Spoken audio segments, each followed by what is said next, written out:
The road against Miami. the Bowling Green Falcons. Start the game. Good luck. We welcome you inside Deutsch Perry Stadium. I'm Dan Gutowski along with former John Carroll quarterback Ryan Cavanaugh. Ryan, still important games for all these teams in the conference now. Let's start with Miami. Their season took kind of a big detour early.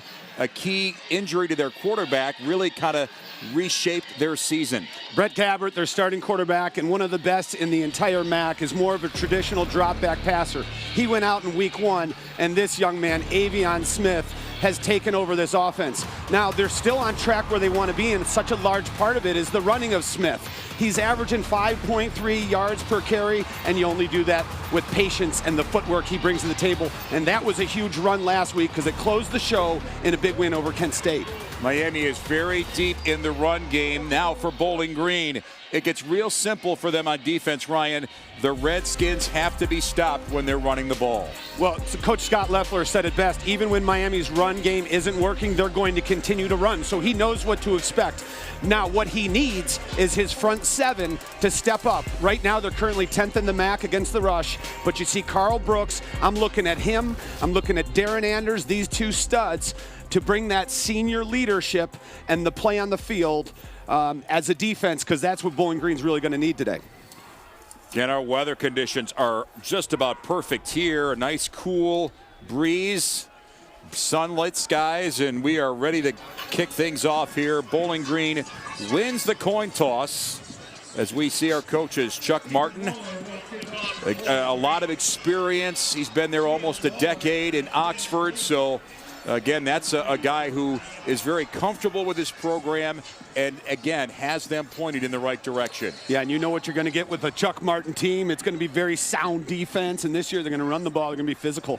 Scott Loeffler trying to rally his team emotionally. He didn't think they were all there last week in the loss against Buffalo, so he's had to kind of re-look at how he's motivating his players, but everything we've heard from that BG locker room says they are locked in and pumped up. Well, Loeffler's a responsibility guy, and from what happened last week, he took the responsibility on his own shoulders as well and said, we need to look inward. We need to figure out what we need to do to get back on track, and it starts with emotion. So Miami is going to go on offense first, and the kick is going to be bobbled and returned from the 10-yard line and taken out to about the 22. So the opportunity is here, Ryan, for Bowling Green. Set the tone with your defense early. We're not looking for this quarterback to do anything risky or dangerous early. That's Avion Smith you see right there, with a guy who's grown into the position. Again, he comes in with a very unusual situation, but the more experience, the more comfortable he gets, and Miami has just followed him all the way. And it's really in the passing game where he's looking for a higher level of comfortability. And Coach Martin says he's gaining that each week. But when you look at the numbers last week, he ran the ball 10 times and only threw it 14. So we're expecting to see a heavy dose of Avion Smith running the football. Keon Mosey's going to get a lot of touches today. He'll run on first down, and Bowling Green able to contain him from the perimeter. Well, Bowling Green defensively is flying to the football early, Dan, and that's something we were going to look at because we felt the loss last week included a lack of emotion, and so far we're not seeing that. So gain of only one on first down. We're going to keep tabs on what BG will do up front to, again, load up and stop the run. Second down on the carry. Bowling Green answers the bell. Tyree Shelton is your ball carrier. So we have Avion Smith back there giving it to the running back, and this is where you look for him to pull and keep it. 3rd and 6, traditionally a passing down. You see there, Miami just over 30% in third down conversions. That's not great. It's last in the MAC, in fact. And this is an interesting play right now because of Smith. Is he going to run it, or are they going to throw the football with him? Anytime they force Miami to throw, that's a win. Now the pocket is kind of on the move, and a quarterback keep. And a very good carry by Smith. I'm not sure if he's quite to the first down marker or not. And there's a flag.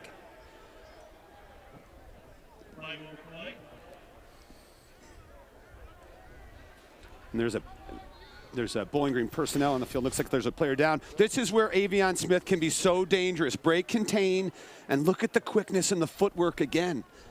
You know, he runs with such patience, Dan, that he is allowing on the field, you to over-pursue. the first down was achieved. After the play, personal foul, unnecessary roughness. Offense, number 60. A 15-yard penalty will be enforced from the dead ball spot. It'll be 1st and 10 for Miami.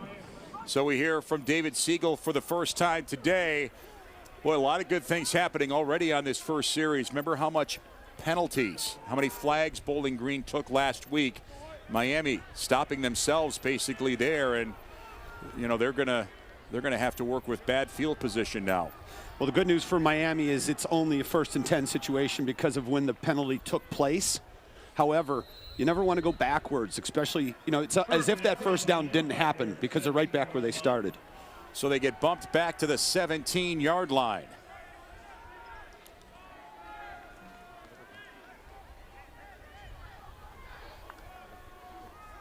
Smith will play fake and then complete to Kevin Davis, and Davis gets taken down from behind. Again, good coverage by BG. Looking for a spark defensively. That's the strong safe, the back safety, Patrick Day. Not an impact player for them, Ryan, but that's a big impact play right there. Really difficult tackling in space, and that's where Miami wants to do. They want to put their speed on the edge, put them in one-on-one situations. That time, Day comes away with the win. Another flag. They might be looking at the horse collar here, Dan.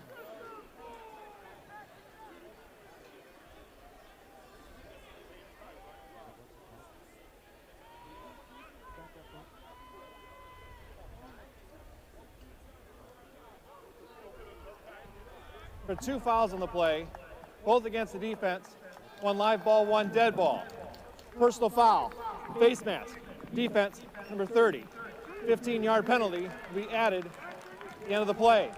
After the play, personal foul, unnecessary roughness, defense, number 18. That 15-yard penalty will also be enforced. 1st down. Well, this is one of those things that Bowling Green cannot allow to have. There's the face mask there.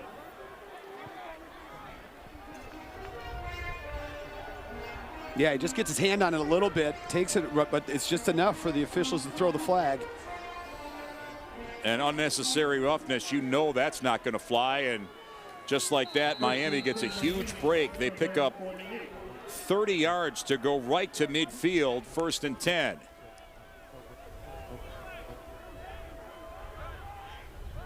Smith making a change at the line. Now he backs out, and he's going to throw deep ball far sideline, and caught fading out of bounds, and a completed catch to Jalen Walker.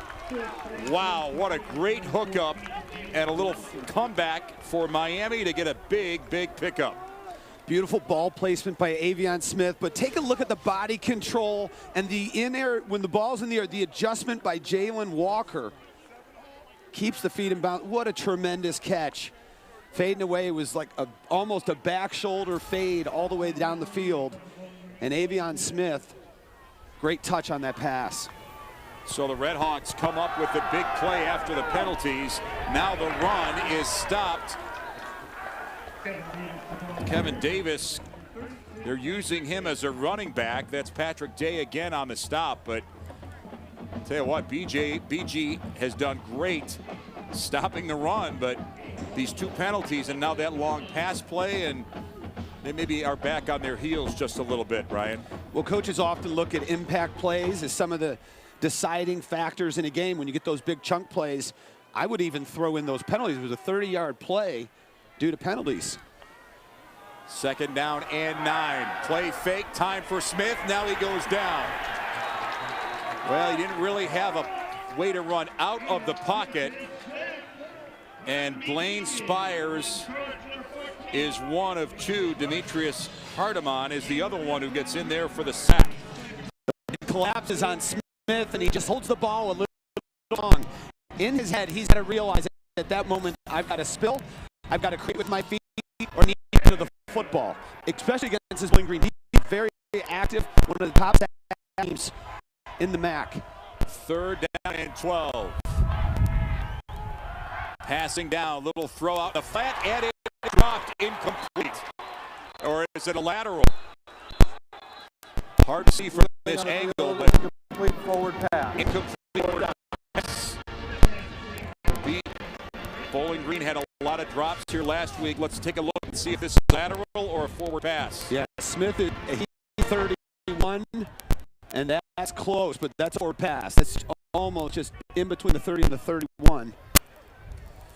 To put it in front of him, let him not have to break stride, not have to turn around. So this is Graham Nicholson on for a field goal attempt. 41 yards out. Not a strong kick is up, and it is good. Actually, the wind a little bit stiffer than it seems, but Graham is able to nail it through from 41 yards out, and Miami is on the board. A 3-0 lead for the Reds. We're back with Bowling Green football here at Goit Ferry. The wind factor, Ryan. Watch where this ball goes. Well, Nicholson must have known what he was doing because he started all the way to the right and ended up straight through the uprights. That's what you call a draw. And Scott Leffler, the head coach, we talked to him about his kicker, Mason Lawler. We said, how far out can he make it? He's like 52 if there's no wind, but this stadium is not good with the wind situation. We just saw it firsthand. Yeah, there it is, front and center. So it's Bowling Green's chance to answer, and the ball is blowing off the tee. So this stadium has a reputation for having some, a little more of a wind factor. Ball was rolling off the tee prior to the kick. So let's take a look at the wind at its best. That was nearly a Charlie Brown moment. Yeah, we may have to build a graphic showing, the results for the wind. Right now they're +2. 2 over par. Huh? Yeah. It's very flat around this stadium. There's nothing to block the wind. Of course, the field house at the north end, but on the south end, and that's what creates a lot of this wind. That's a clean kick. And ball is caught at the 5. And the return takes it up to just over the 20, about the 24-yard line. That's Teron Keith on the return. So offensively, Matt McDonald, a proven quarterback, a great pedigree, Ryan. Last week, not one of his best games. What about the corrections that we think he needs to make from last week to be a high-level production quarterback this week? It's all about the footwork, the rhythm, playing inside the box, as Coach Leffler calls it. And last week, McDonald got outside of himself, was a little loose in those areas with his footwork and his rhythm. McDonald throwing on first down, incomplete over the middle. Looking for Christian Sims. That was a favorite target of his last week. And boy, I'll tell you what, when we asked Scott Leffler, Ryan, hey, what is going to give your team that confidence this week that maybe was missing last week? He said, my wide receivers are the single group that can bring a lot of emotion. Dropping passes is not a way to bring emotion early into your favor. 2nd and 10. McDonald throwing. That one's too low. And looking at Odu Hilaire. I like that Leffler's coming out and putting the ball in his quarterback's hands and saying, we're going to throw the ball and we're going to get some confidence and you're going to get into that rhythm early. But his wide receivers right now are not helping him achieve those things. Looked like he was in a bad position to throw there, but nevertheless, 3rd down and 10. The ball was certainly low. It wasn't ideal. McDonald's going to have to move. Little dump pass. Oh, that's a good catch and a good effort to stay on his feet. That's almost a first down. Right to the yard line. Man, I'll tell you what, that's Teron Keith. They're bringing him into the passing game out of the backfield. And boy, that did not look like a great spot for Bowling Green, but on 4th and 1, they're going to go for it. Or are they? Ruling on the field was the runner was short of the line of gain. That ruling is under further review. So we're going to take a closer look at where the ball will be marked.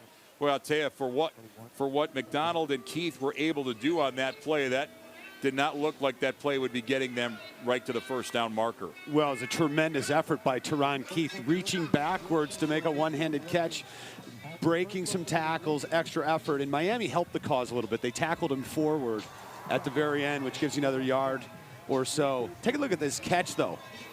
Like, I forgot something. Let me reach back and then watch. See at the end, at the very end there, he gets tackled moving forward. It looked like Corey Suttle. McDonald under some pressure early. Takes a shot there. Jerry Bram is our replay official. So obviously this is a very important call for Bowling Green. Anytime you can keep your offense on the field and keeping Miami's offense off the field, that's going to be an important thing for Bowling Green going forward today. After further review, the ruling on the field stands. 4th down. The personnel group we just saw, they brought in another tight end, Andrew Bench, and they brought in Ja'Shawn Patterson. He's 6', 220. He's the big back in that room. So what that tells me is they're going to try, they're either going to run it, they're going to run play action. But that, yeah, and you see both of them are in the backfield again, Dan. Go time for Bowling Green. They're going to go for it on 4th down and 1. Jason Patterson is in the backfield. It's a quarterback sneak. They got a big push up front, and that sure looks like a Falcon first down. You got a big push up front going right over Jakari Robinson, the center, but look at the push in the back. Here's Bench, 2 hands on McDonald. Nice job by that offensive line up front. Sometimes you make those little plays, and that can turn into making some big plays as your confidence bumps. Here comes big pressure on 1st down. McDonald works out of it to get positive yardage. And he's out beyond the 40-yard line. Boy, that was some good pressure coming from the end for Miami. Yeah, that's Brian Ungu, number 8, and he came right around the edge. And that's a speed rush, and somehow McDonald got away from him. But Ungu going around the left tackle, Cameron Stewart. Stewart's 6'6", 285. But it's when you're that big, you got to be able to kick, step, and bend, especially against someone as quick as Ungu. Gain of 6, so they're going to run it the other way. Good decision for Bowling Green. They are very creative. Flag on the play, though. And again, Kevon Kroom is the one that ends up with the football. We're going to have to figure out what the flag's about, though.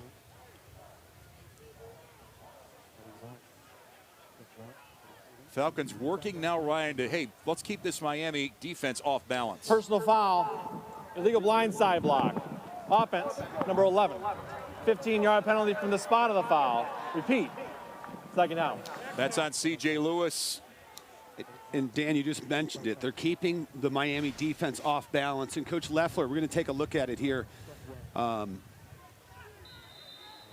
Yes, just to the side, but Coach Leffler talked about how sound this Miami defense is. Oh, there's Sims. Let's lead the game for 1 play at least. But Coach Leffler was talking about how sound Miami's defense is, and he said the only way you beat them is to violate the rules, because they're expecting certain plays, and when they are, certain route combinations, certain runs out of different formations, and it's all about tendency at this level. So Coach Chuck Martin knows what he expects BG to do, and Coach Leffler is trying to keep him off pace, violating those rules that Coach Martin's expecting him to follow. So the Falcons get pushed back to inside their own 30. McDonald's going to throw, and he'll complete it on that far side. A swarm of defenders right on the ball, but it's Broden on the catch, getting some of that yardage back for the Falcons. This is Tyrone Broden working on the outside, and he's a big target. He's 6'7". He comes out of his break well, but what I like is he's using his hands. He goes, reaches out, and gets it. Anytime the wide receiver reaches, he's creating more separation from the defensive back to try and get to the football. And Broden not only comes back on that curl route, but also uses his hands to get closer. He is an easy target to spot in the passing game for BG. They throw, and they complete on the near side. Short of a first down, that's Christian Sims. So it's going to bring up 4th down again. I'm not sure if they're close enough. They want to roll the dice and go for it, they're going to be about 4 yards short. This is a three-man combination, and Sims runs the out. You know, there's three general areas you'll go on those combinations, and they're keeping the offense out here, Dan. Michael Dowell made the tackle to force this 4th and 4. And Miami's going to call a timeout. Timeout. Miami. Get some Your first thoughts defensively. Timeout here. It's Bowling Green on 4th down and 4 when we come back.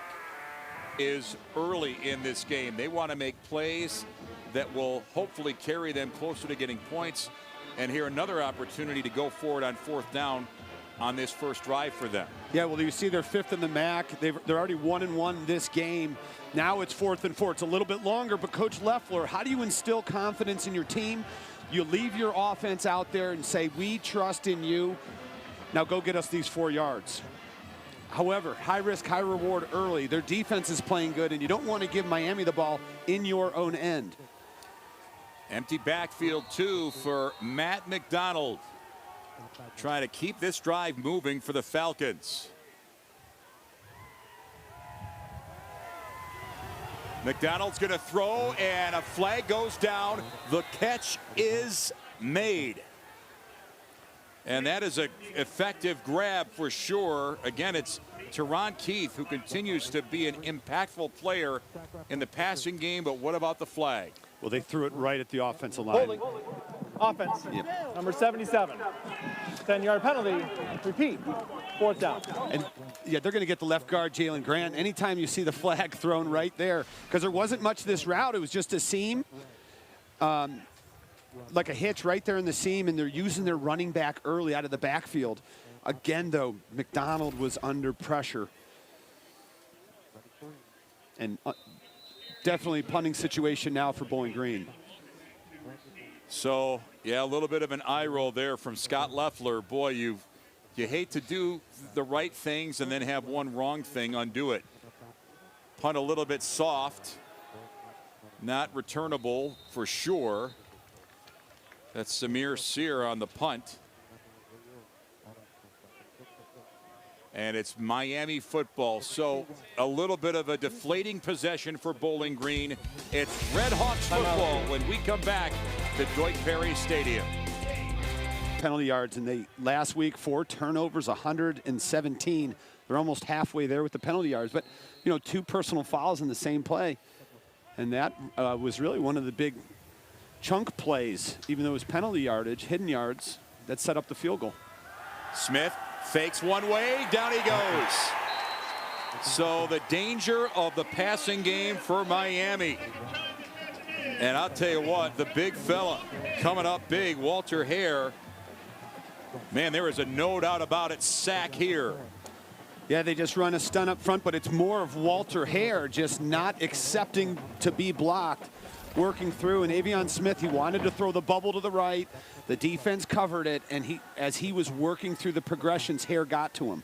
And that's the difference between an experienced passing quarterback and a running quarterback who's trying to figure it out. It takes him longer to go through those progressions when the first option isn't there. That's a loss of 7. And again, that's going to make it a little more problematic for Miami to run. They will go on the ground here. And again, Kevin Davis is your ball carrier. Not a huge pickup. The ball came out, but I believe they're going to call him down. There's big Jack Coldiron, who dove on top of the fumbled football. Again, the undercurrent last week for Bowling Green was, where is our emotion? And here's a guy that we know will bring emotion. You saw Carl Brooks. Yep, a 2-time captain. And he's and Matt McDonald, 2-time captain on the offense. But defensively, that's who they're looking to. They're looking to Carl Brooks to make a play. And he's one of the best in the MAC. They're going to want a quarterback keep. Smith is going to run, and he will get positive yardage, but he is nowhere near a first down. Another win for Bowling Green on defense. We just talked about Carl Brooks and bringing the energy. I was talking about him pass rushing, but right there, take a look at number 11 on the edge. He's working. It's a quarterback draw, and look who chases Smith down. Carl Brooks. punt teams coming on the field. But, you know, when that energy, it's great to go out there and yell and jump around, but you got to be able to translate that into making plays, and that's who Karl Brooks is. He can do both of those. Don Jobin is on to punt for Miami. And BG sets up for the return inside the 20. And it will not be returned. Kind of a short kick. Fairly good punt, though. It got a Miami roll. Let's talk about Bowling Green's ability to put pressure on the quarterback. So far, so good in this game and for the whole season. Yeah, I said earlier they're one of the best in the MAC. They're one of the best in the country. Tops in the MAC, and Karl Brooks is one of those guys, but they've already got 2 this afternoon, 2 sacks on Avion Smith. 13 players with a sack, most in FBS. That means they're just not relying on a couple ends to do it. They're getting production from their entire defense. Yeah, that means Eric Lewis has got a lot of guys. They toss on first down, and that is not a great pickup. Good defense there as Tayron Keith continues to be the workhorse offensively for the Falcons. Yeah, but it's Ryan McWood, the linebacker from Miami, sideline to sideline, making plays. And just like offensively, you want to get somebody in a rhythm. Defensively, you want to see your Ryan McWoods, your Karl Brooks, those guys making plays. Because, I mean, this guy is coming off a Defensive Player of the Week in the MAC East last week, and he's showing up again. Loss of 4. McDonald's going to throw. High ball, stretch catch made by Hilaire on that far side. Had to kind of look up right into the sun to catch it. But he hauls it down for a pretty big pickup for Bowling Green.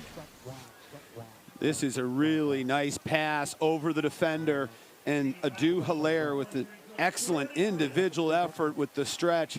It's not an easy catch to make. And now they stay on the ground and pick up a first down, or they're right at the marker. I think he got beyond it by a yard or 2. So look at the look at that left hand for Ryan McWood. Again, he's a Midwest guy from Grosse Pointe, Michigan's Brother Rice High School. Oh, yeah, very familiar. I actually played your backyard. In the conference with Brother Rice. But that, as a linebacker, with the production he has, it's so difficult because you can't grab and hold on with that. There's no exposed fingers. Flag goes before the snap. Miami trying to sell it like it's offsides by Bowling Green. And every point indicates that's what it is.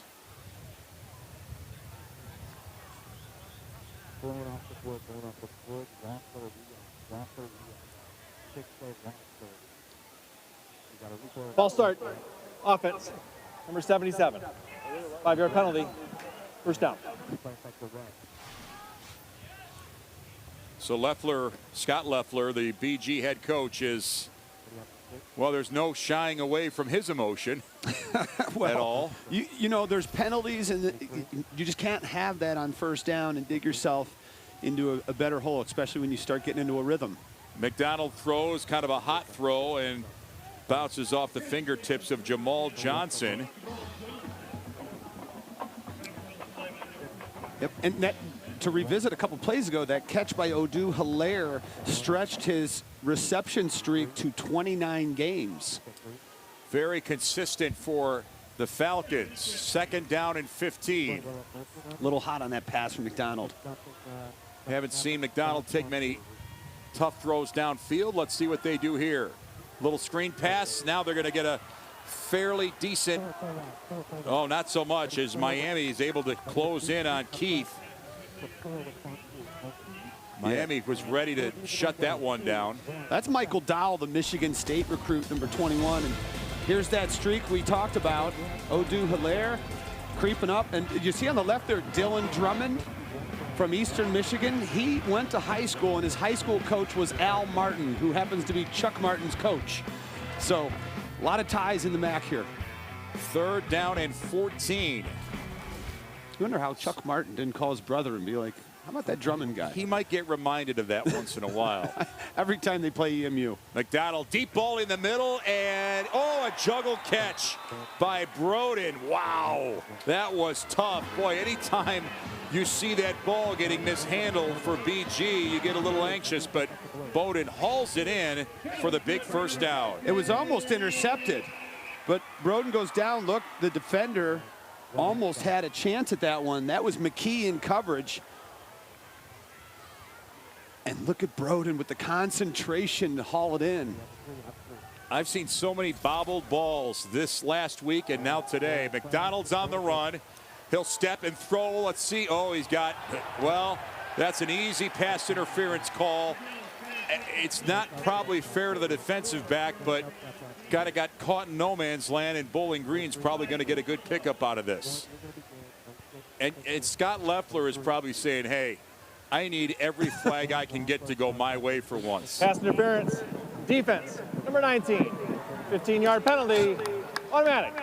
First down. Now, I know this is a tough call, but if you look, the defender is actually, he's got a right to his spot, and the wide receiver runs right into him. Yeah. You know, but I guess as a defense, that's a tough call. And that's what Coach Martin's saying, is he's standing there ready to jump and make a play at the ball.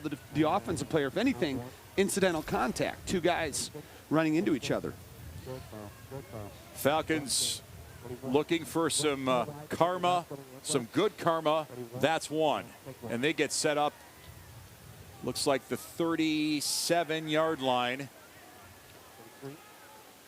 But you can see the play calling of Scott Loeffler. That was a roll right, throw all the way back left. He's trying to follow that script of being unpredictable and keeping Miami off schedule of what their expectations of the Bowling Green offense are. McDonald hands off to Johnson, who gets room on that far side. Gets inside the 30. Falcons mixing it up offensively, in the air, on the ground. And again, this is where they are going to control this game if they can keep doing that offensively. It's a really nice play. It's a jet sweep. That jet motion, McDonald flips it to him.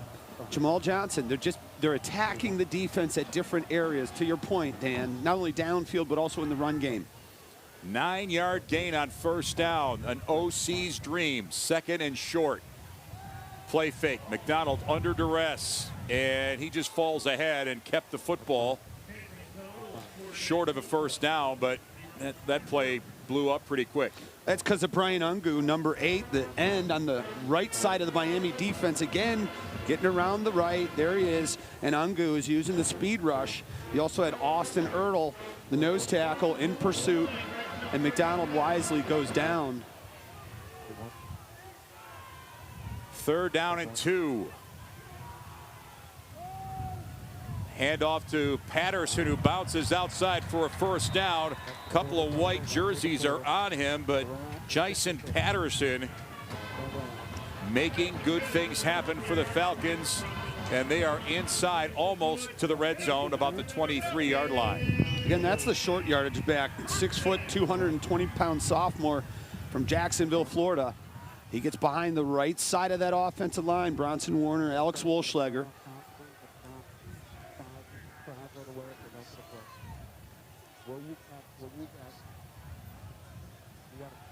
McDonald's going to step and throw near side, end zone look, incomplete. Bowden got some contact, but pretty much incidental in a ball that was really not catchable. Well, that's where you want to miss if you're Matt McDonald. You hear it all the time. Throw it where only your receiver can get it. And it looked like Broden had a step on the cover guy, McKee. But McDonald just a little bit too far. And, you know, we're looking at, there's Yassine McKee. He's 5'10", and Broden, of course, 6'7". So he's trying to create those 50-50 jump ball opportunities and expect his taller receiver to get it. And the wind is tangible here for the field goal kickers. There's Patterson trying to get the end, and he doesn't get much on that far side as he rolls into the into the Bowling Green bench, excuse me. So it's going to bring up 3rd and long for the Falcons. We'll do it when we come back. The end of the first quarter. For the second quarter. 3-0 is our lead after 1 quarter. Miami leading here at Bowling Green.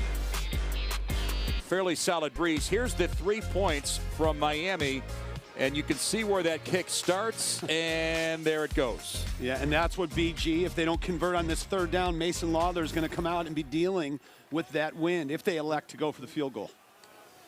McDonald steps, throws, and that's complete to Sims in traffic. Short of a first down. Yeah, it's going to be close. Sims, you saw Sims stretch at the very end, and he's a big-bodied guy and a favorite target of McDonald. Okay, bad spot by me. First down pickup. We don't give enough props to the chain gang, do we? We'll revisit that from last week at some point probably. 1st and 10, Falcons keep it moving. You got 2 tight ends.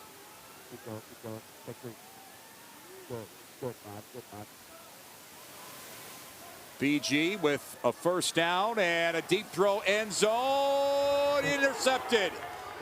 In the end zone, the Miami Redhawks take it away, and Yashin McKee is the one who stepped in front and kills Bowling Green's drive.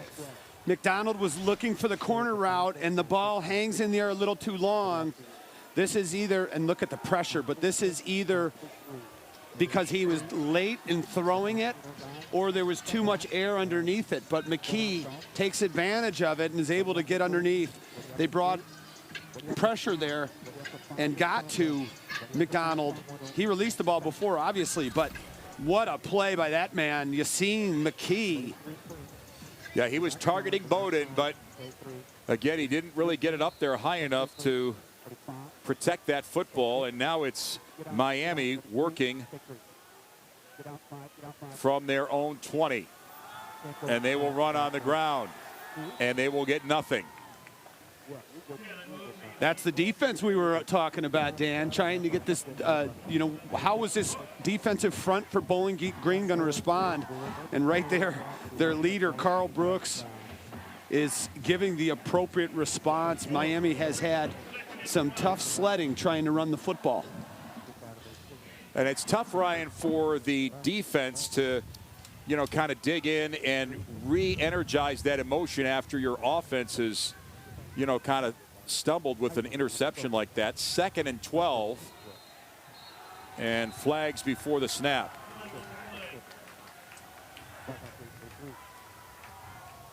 And you can see Full start. Offense.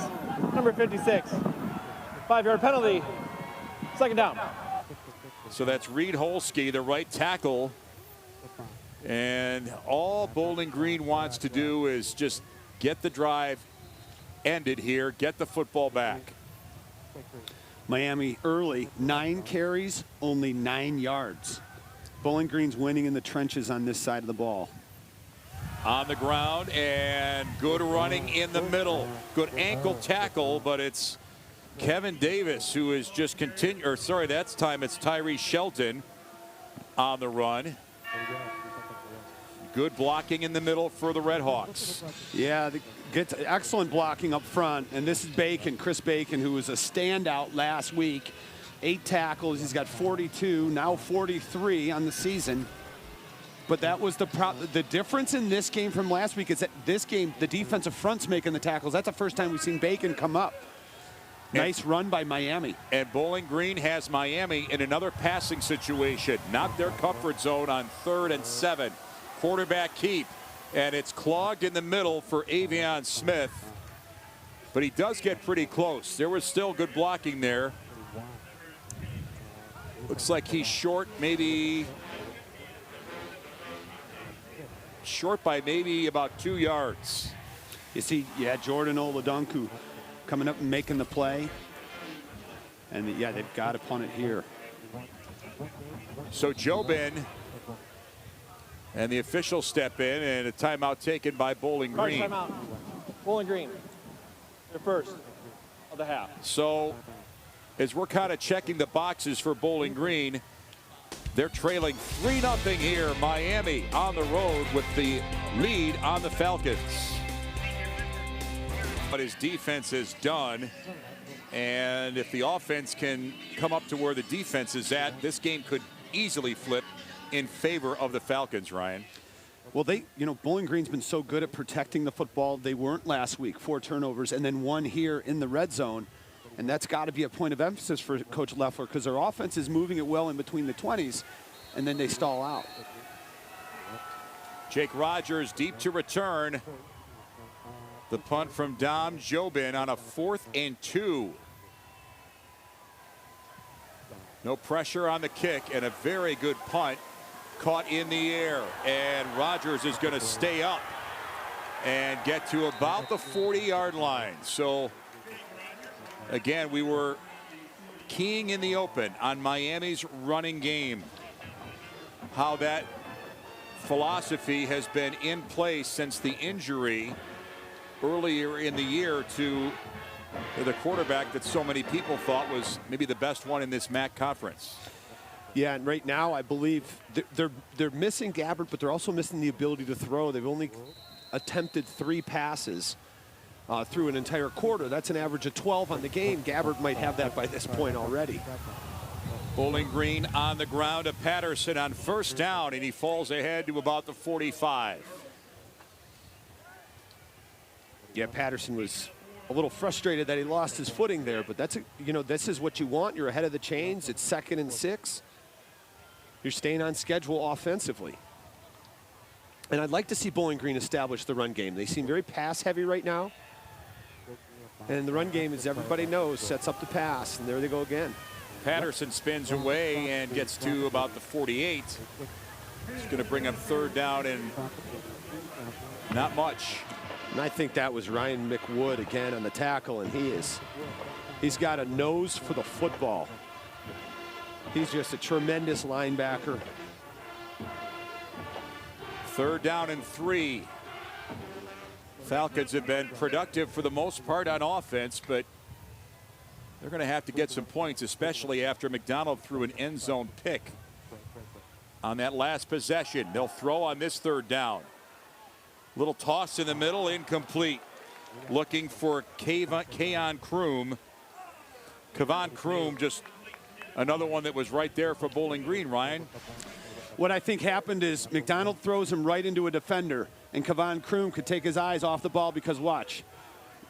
Coming in, see the defender right there. So, I mean, look, no excuses. Kroom's got to make that catch. But that was a check down. McDonald was looking to his right, and that was about his 3rd option. But I like they're leaving the offense out.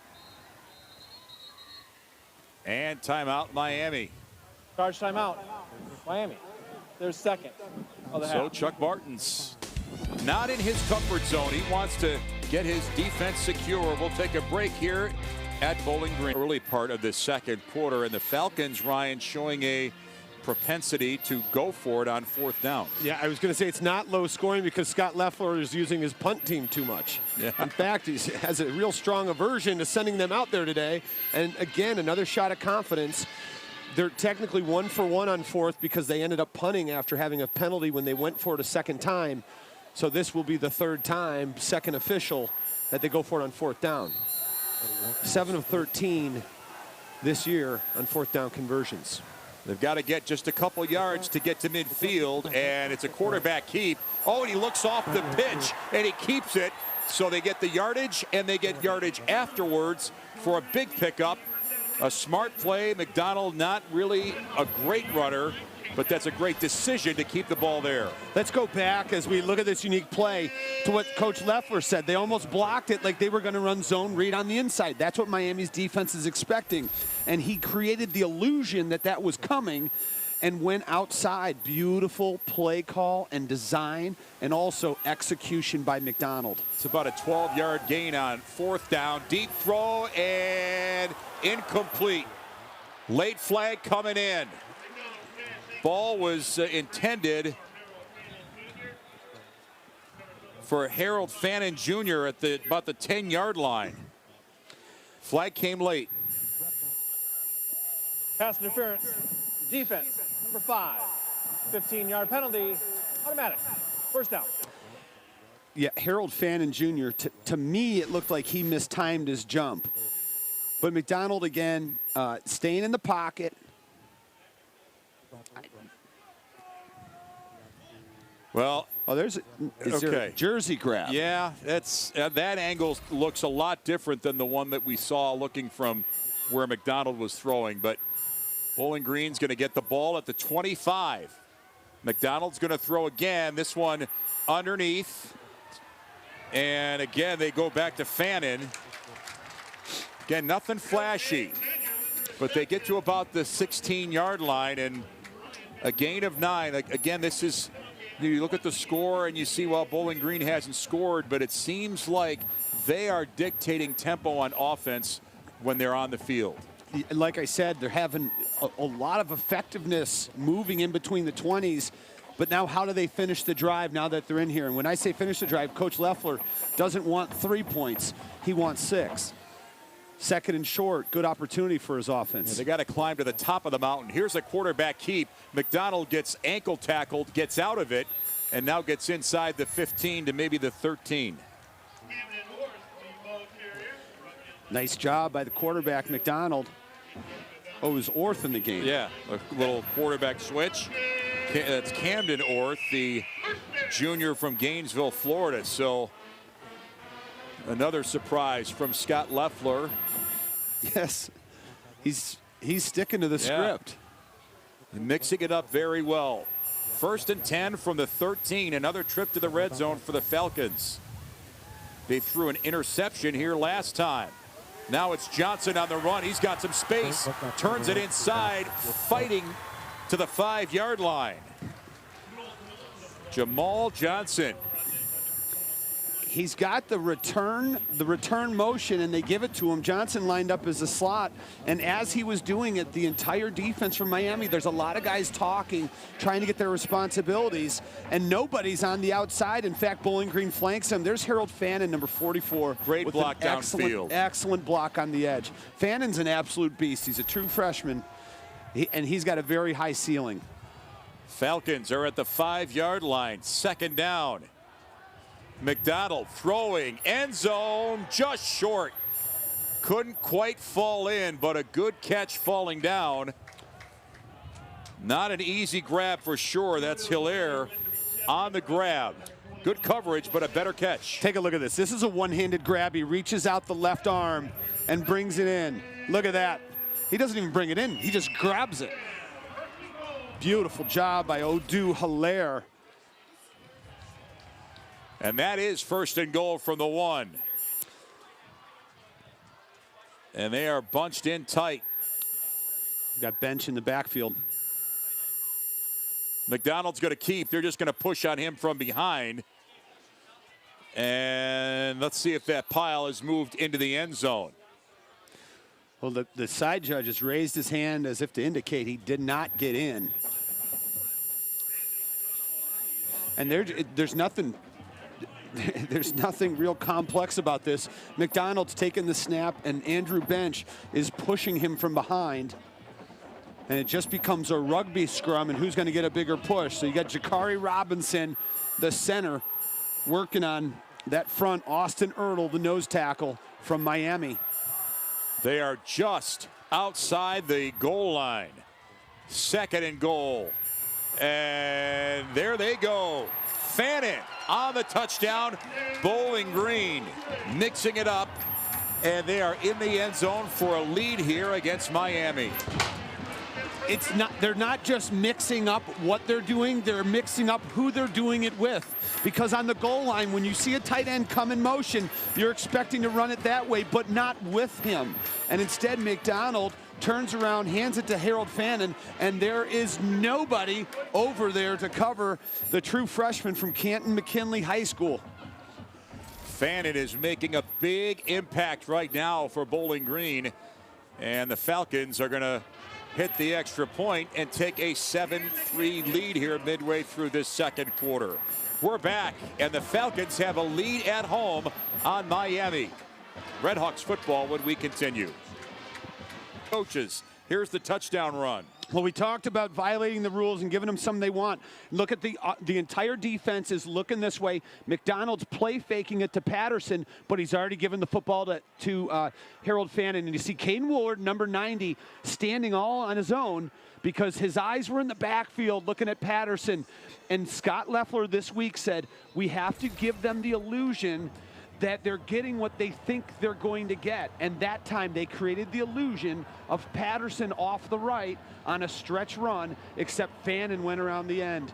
Very unpredictable, not something Miami's seen. And right now I think that defense is reeling, trying to figure out what are we going to do with this Bowling Green offense. Yeah, you saw Max Warner there and Greg Nosale, who is the other co-offensive coordinator for Bowling Green. And, you know, let's be honest, it was been a tough last few days. They were disappointed, obviously, in how they played. Kicking team, number 93. The ball will be placed at the 35-yard line. First down. Disappointed in how they played against Buffalo. They were disappointed in the lack of emotion, and it caused a lot of, you know, kind of soul searching in the meetings and prep work this week. And you know, Scott Loeffler admitted to us, Ryan, that it was a hard loss to shake off. But again, all the compasses now, everything seems to be calibrated and pointed north. And they are having a lead in this game for the first time. And the run on first down. Man, that is Tyree Shelton on the run. And again, Carl Brooks is making his presence felt again for the Falcons. Well, you mentioned the energy, and one more thought on that. Coach Loeffler said, I wasn't able to eat till Tuesday. But look at Carl Brooks. And right now, they can't run at Carl Brooks. They can't pass because Carl Brooks is disruptive in the offensive backfield. The only thing to be concerned about is how many snaps are they going to give Carl Brooks. They said they normally have 30 to 35 snaps for defensive linemen. Last week, Carl Brooks played 65. Smith is going to throw. He's got some time. A lot of air under this ball, and they're going to throw a flag. And that is going to be certainly probably on Jalen Burton.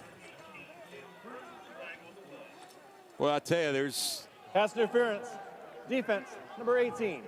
15-yard penalty. Automatic. First down. So a penalty against Bowling Green. And again, this is a theme that we're going to be paying attention to. I think there was, you know, just enough contact to get him off balance. Ball is in the vicinity. And the Miami Redhawks are right at midfield now.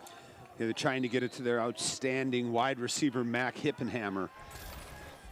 I don't know if Hippenhammer could have gotten to the football, but there certainly was enough contact.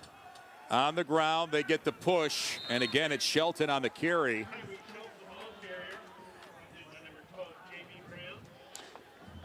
This defensive line, we have to give props to Bowling Green. They have answered the bell all game long up front. Yeah, and we talked about the number of snaps. There's J.B. Brown getting in on the action, so they are rotating people. But Carl Brooks, he's been a constant out there. But they've been very tough at the point of attack. Gain of 3, 2nd and 7, but they have moved into Falcon territory. Miami trying to answer the touchdown. Oh, man, a takedown hit right at the line. Big props for Anthony Hawkins. Man, I'll tell you what, whatever the BG defensive linemen did this morning when they woke up, they did it right. Look at Hawkins. And the Matt Bjornson, the tight end, ran right past Big 54, and Hawkins took advantage of it. When you're calling the tackler before you're calling the runner, that's a huge win for the defense. Right. Kevin Davis got his bell rung there. 3rd and long. Smith throwing. Oh, caught in open space. And BG tackling after the catch, but now tempers are flying. So the catch made by Jalen Walker, and emotions running hot after the catch. No flags, though. I can't believe, for as many flags as we've seen, you would think this would draw. A beautiful job by Avion Smith. Look at Carl Brooks with the big body slam, the suplex, the 2-point takedown. And obviously he did not like that. He got up, did Walker, and responded with a shove. Well, that's always a gray area when the player gets actually lifted off the field or off the turf. So maybe that's where that comes from. But big pickup there at the 32. Smith under pressure. Down he goes. Man, there was Bowling Green jerseys all over the place. And finally, Darren Anders delivering an impact play for the Falcons. There was nobody from Bowling Green who went for this play fake. And look at the number. Anders is on him. Beautiful job. There's 3 Bowling Green defenders there. Oladokin also there as well, but it was all Darren Anders taking him down. And another one of these Bowling Green veterans that we expected to have a big response game on the defensive side of the ball. That's a 9-yard loss. Second down, they're going to run, and this is not going to develop into anything. That's Kenny Tracy. And BG, Ryan, is getting big plays up front from everybody on the line. It isn't just Brooks anymore. No, you got Hawkins, you got Anders right there coming up. And Anders doesn't make the tackle, but he came up and filled the hole, which caused the running back to bounce. Carl Brooks, and look at his jersey. I mean, that's a guy who he's been involved. When you have a disheveled jersey on defense, you know you're doing something right. Third down and 15. Yeah, like causing people to hold you. On the run, no way, no how. Another takedown of Kevin Davis. Man, there is something happening right now that's Hardeman defensively for BG. It is all working right for the Falcons right now. And they're the team on this field with the energy. They're the ones that are creating the action. You see Day back there, but Hardeman all over.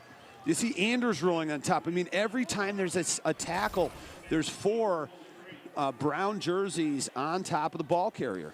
So the drive stalls, and a short punt by Jobin. Fair catching inside the 10. No return. So Falcons with bad field position, but they have momentum late here against Miami. Our timeline on a return or anything, but again, Miami has managed well without him, but the quarterback with Avion Smith doesn't have really big play capability in his repertoire. Here's McDonald, deep throw, first down. Oh boy, that could have been a huge pickup. Looking for Jason Patterson Christian Sims out of the backfield. Again, another ball that was probably right there for BG. McDonald did a beautiful job of reading this. They just have 3 verticals, and this is a ball Sims has to catch. And look, he allows it to get onto his shoulder pad instead of going up with 2 hands to bring it in. Again, it's not like Bowling Green has to go big play and right here, but they do want to obviously get to some production here with 2 minutes and change left in our first half. They run on second down. Miami's going to Miami's going to take a timeout. They're going to try to keep some clock for themselves. 30 seconds. Charge timeout. Miami. And their third. Ryan, what's your assessment of the half? This first half of football for Miami? Well, they're very one-dimensional offensively. They're one-dimensional offensively, which we expected coming in. But when they've tried to throw the football, they haven't been able to protect Avion Smith. The combination of that and Avion Smith holding onto the ball, in my opinion, too long, has made them even more one-dimensional because they're just not calling passing plays that much. And defensively, they have a very sound defense. They're always in position. Coach Leffler, he knew that. I mean, I looked at this game as maybe the best offensive mind in the MAC, and Scott Leffler against maybe the best defensive mind in Chuck Martin. But right now, scheme-wise, Scott Leffler's a little bit ahead. I think he's posing questions that Miami's defense does not have the answers to. And he's doing that through formations and using different players at different times. Big third down. We'll see what Coach Leffler has drawn up. Again, the Falcons are working from their 11-yard line. Even one first down might be enough to keep the football for the rest of this half. McDonald. Oh, big pressure ball is on the turf. Recovered by Bowling Green, but oh man, that could have been a disaster. Got to give credit to Cameron Stewart, who picked it up off the turf. Holy cow. They brought a defensive back, Jaquez Warren, on a blitz, and Caden Woolard is there as well, number 90. Oh, it's from the back. Yeah, that was Corey Suttle coming from the right side, and it's Woolard who almost recovers the football. Look at, there's Caden Woolard, number 90, but it's Cameron Stewart, the left tackle, who falls on it. Well, you don't expect that kind of ball presence from an offensive lineman. But No. man, that may have really saved Bowling Green's game right there. Now a flag thrown, maybe delay of game. Well, they're not moving very far back if it is delay a game. So they don't have to worry about that adding to their penalty yardage. Play game. Offense. Penalty is half the distance to the goal. 4th down. Please reset the game clock to 1:33. 1:33. So they'll throw 9 seconds back on the clock. Obviously the Falcons in terrible field position, but they'll be punting. Sami Sear is a freshman from Melbourne, Australia. And he's backed up about as far as you can go. This is compressed, so you got to catch and kick right away. And Miami should get good field position unless Sim just unloads one here. Oh, that's pretty good. And fair catch caught just inside the 45. That's a great punt that helps out Bowling Green quite a bit. Yeah, that is about as much as you could expect from your punter in that situation. The Red Hawks had all 10, one returner and 10 people on the line of scrimmage. In those situations, you got to come after it. And they did just that. Let's see what Avion Smith and this offense can dial up their 43 yards from the end zone. And I believe in this type of game, low scoring as we expected, the #1 goal is to get into field goal territory, because if you can get 3 points here, that could go a long way. So Miami has time, but again, the clock is a little bit of an enemy. Here's a throw on 1st down. The pocket collapses. Little pass underneath. Just a kind of an escape throw there, complete to Hippenhammer. And they force him out. So all things considered, oh, the clock's running. He's in bounds. Yeah, nice tackle by DJ Taylor. There he is, number 17. Smith throwing again underneath, and they keep him in bounds. The connection to the tight end, Jack Coldiron. We haven't called his name, but that's a guy who can do very good things for Miami. 3rd and short. Under 50 seconds. Now Smith is on the run with a seam in the middle. Look at him pick his way through inside the 20. That is reminiscent to that big run he had last week to protect the win. And again, he's not going to beat you with, like, you know, greyhound cheetah speed. It's more about being nimble. In the red zone, Smith, they'll take a shot in the end zone. Did he hold it? Yes, he did. Touchdown, Miami. Unbelievable. That's Miles Marshall. Wow. You don't expect them to take a chance like that, but it pays off with a perfect throw by Smith to Marshall. They had the matchup on the outside they wanted, and they throw the ball up to the 6'4" Miles Marshall. And Avion Smith gives his receiver a chance, and look at the adjustment over the shoulder, gets the feet in, and that is a tremendous throw from Avion Smith. And look at Miles Marshall tracking the football. What a catch. Hey, credit to Deshaun Jones. He was right there. Just, you know, a little bit better ball awareness. He might have been able to jump and knock that away, but boy, Miami has a short field. They take advantage, and the extra point is good. So Graham Nicholson gets the extra point, and we are right in the thick of it with a tight ball game. Not high scoring.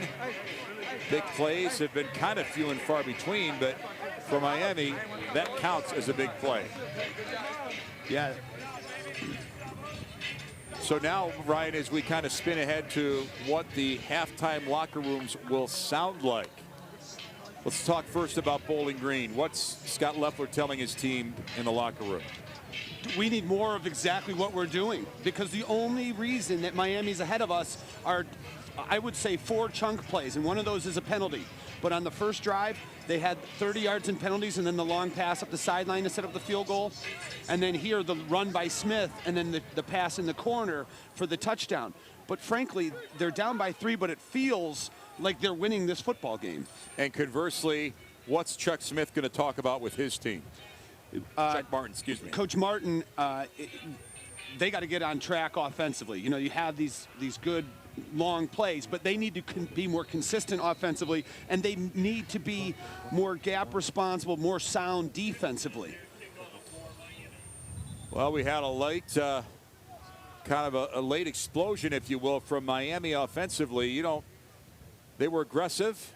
The big play, the big run by Avion Smith certainly put them in a great spot, and then he throws the touchdown to Marshall. Yeah, sometimes it's just about making plays, like having guys win those one-on-one individual battles. That touchdown, they did it, and the earlier catch up the sidelines by Jalen Walker on the back shoulder fade from Avion Smith. So their receivers are making plays for Avion Smith, and he's throwing those deep balls really well. So the squib kick, more or less, goes through the end zone, and with 31 seconds, not expecting Bowling Green to get crazy here, but here's the run that really sets up the touchdown. Yeah, it's a dedicated quarterback draw, and look at his ability to navigate and set up blocks. You know, one of the most difficult things for a running back or a running quarterback, anybody with the football in their hands, is having the patience to not be in a hurry to get everywhere. The patience is what allows your blockers to get in position. It allows holes to open up, and that's what I think Avion Smith does the best, is he's not in a hurry, and he allows the play to develop and then his eyes to guide him as to where to go. Bowling Green's going to head off to the locker room, as will Miami. The Falcons will have the football when we start our third quarter here at Deutsch Perry Stadium. A low-scoring game. We knew it would be that way, but a big emotional push by the Falcons here at home. A 10-7 Miami lead. Halftime when we come back to Bowl. Looking first half, they were, you know, not necessarily not dominant. Obviously, the scoreboard, Ryan, says it's a Miami lead, but if you're looking for moral victories, you know, the Falcons have certainly moved past the issues of last week when they were emotionally underwhelmed against Buffalo. And there's Chuck Martin. A precarious lead for sure here as we start this third quarter. And Bowling Green's going to get the football, which certainly is good for Coach Leffler, but for Coach Martin and his defense, you know, they need to rise to the occasion. I mean, and listen, in fairness, they've held them to 7 points and a half. So, but ball caught at the 1. And a pretty good return as, again, Bowling Green with Teron Keith continues to be, and they say there's a fumble. Miami's making like they have the football. The official on the far side is pointing Bowling Green football. Well, Miami's going to sell that pretty hard. Prior to the fumble. Yeah, there's a fun, you know, it's interesting when both sides are totally convinced that the ball is theirs. Well, and usually the team that's more, sometimes the team that's more animated is trying to sell it. And that's a fumble. His legs are on top of the defender. The ball's out. And there you see the ball just bouncing to the right. They're going to take a look at it. Here's a good angle. On the field was the runner was down. That ruling is under further review.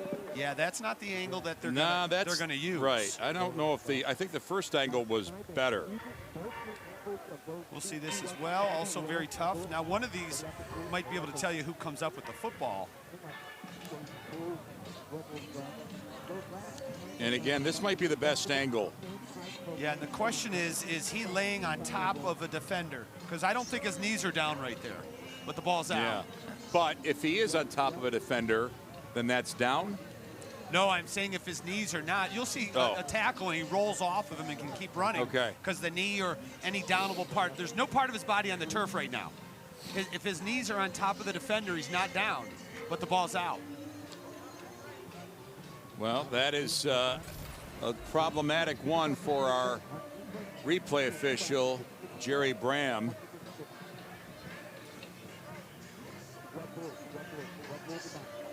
And I can't quite see now because I was looking at his knee, but if the ball got punched out, I don't think so. I think it was just maybe a little bit careless on the part of Teron Keith. Keith was one of the impact players for Bowling Green in that first half, especially early in the first quarter. They were getting him on the ground, through the air, in the return game.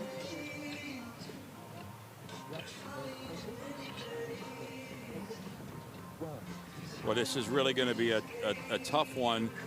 Bowling Green already had a red zone opportunity where McDonald threw an interception in the red zone. There's ways to lose football games, but self-inflicted mistakes is not the way you want to go as we go split screen here. And that's just a beautiful, it's not a camera angle, it's two of them. But you can see from behind on the left when the ball comes out, and here on the right, I believe is evidence his knee was not touching. After further review, the ball was fumbled prior to the runner's knee being down. The ball was recovered by Miami. It'll be 1st and 10 for Miami. So Scott Loeffler is going to have to deal with some adversity when he thought his offense was going to possibly make a statement. Now it's his defense that's going to have to live up and carry over what they did so well in the first half. And the Redhawks have a short field to work with here starting this third quarter.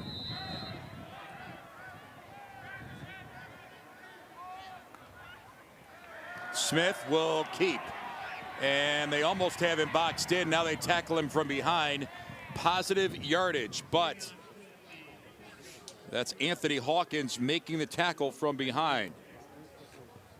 And that could have gone for more, but fortunately Hawkins able to get to the right position and make the stop. Gain of 5. And that time, Smith wanted to throw to the running back on a bubble out of the backfield. He was covered, and he just pulled it down and ran from that point. In the first half, when that wasn't open, he'd go to options 2 or 3 and get sacked. There's Davis on the ground. They're pounding in the middle. There's not much there. Miami's key to success, Ryan, we said in the open, was running the football. And for the most part, Bowling Green's been able to contain them, except it seems the one area of success they've had is running in the middle. That seems to be opening just a little bit more. Well, they've got Caleb Schaefer, the left guard. He started 30 games in his career. The center, Rusty Feth, has started 28 games, and you got Colby Borders as right guard. Those three are doing a terrific job through the middle. But that's where the experience, the strength of this offense right now, it's the big fellas up front. 3rd down and 3. Redhawks hoping to take advantage of the turnover and the field position. Smith wide open. Oh, what a hit to knock it incomplete. And that is a very hard hit on number 84, Reginald Virgil. Chris Bacon made the hit. Look at Chris Bacon come across from the safety position. Virgil, the true freshman, had it. And Chris Bacon is one of, you know, he's a thumper in the defensive backfield. He comes up hard in run support. That time, coming off the edge, lucky didn't get a flag for that.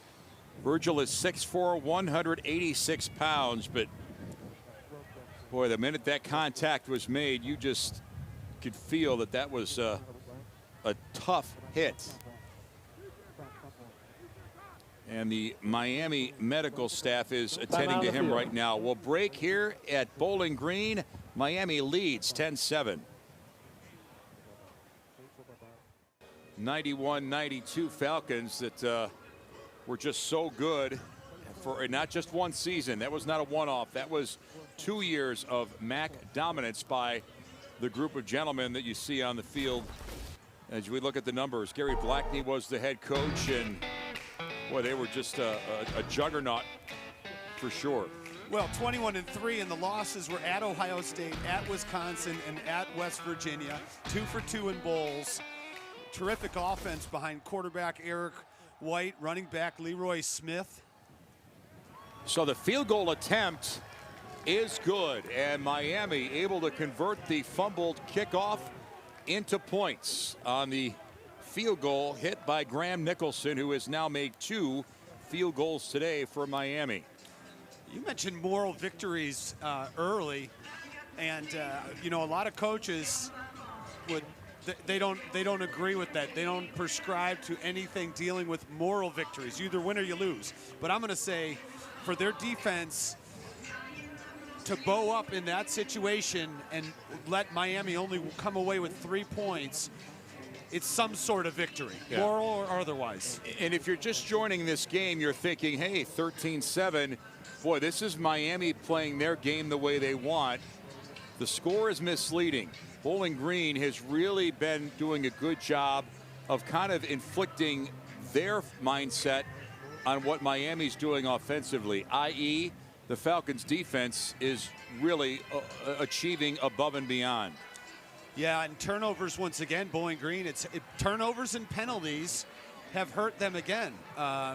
They had interception in the end zone thrown by Matt McDonald, and then the kick here giving Miami a short field, setting them up for 3 points. So a couple big turnovers that either took points off the board for them or put points on for Miami, and that's one of the stories of this game. Yeah, we just showed you Eric Lewis, and he knew that the ground game was going to be where it was at in terms of his unit stopping, and there's Keith on the return. He possesses that one, and now Bowling Green can kind of reset, take a deep breath, and bring their offense out. Still a 1-score game. There's McDonald's numbers from the first half. The only real blemish is the interception he threw in the end zone. Look at this heavy formation offensively. Only 2 wide receivers, a couple tight ends to the right of the formation. On the ground, they go again back to Jason Patterson. Patterson stays up, but there's white jerseys there to finally take him down after a short gain.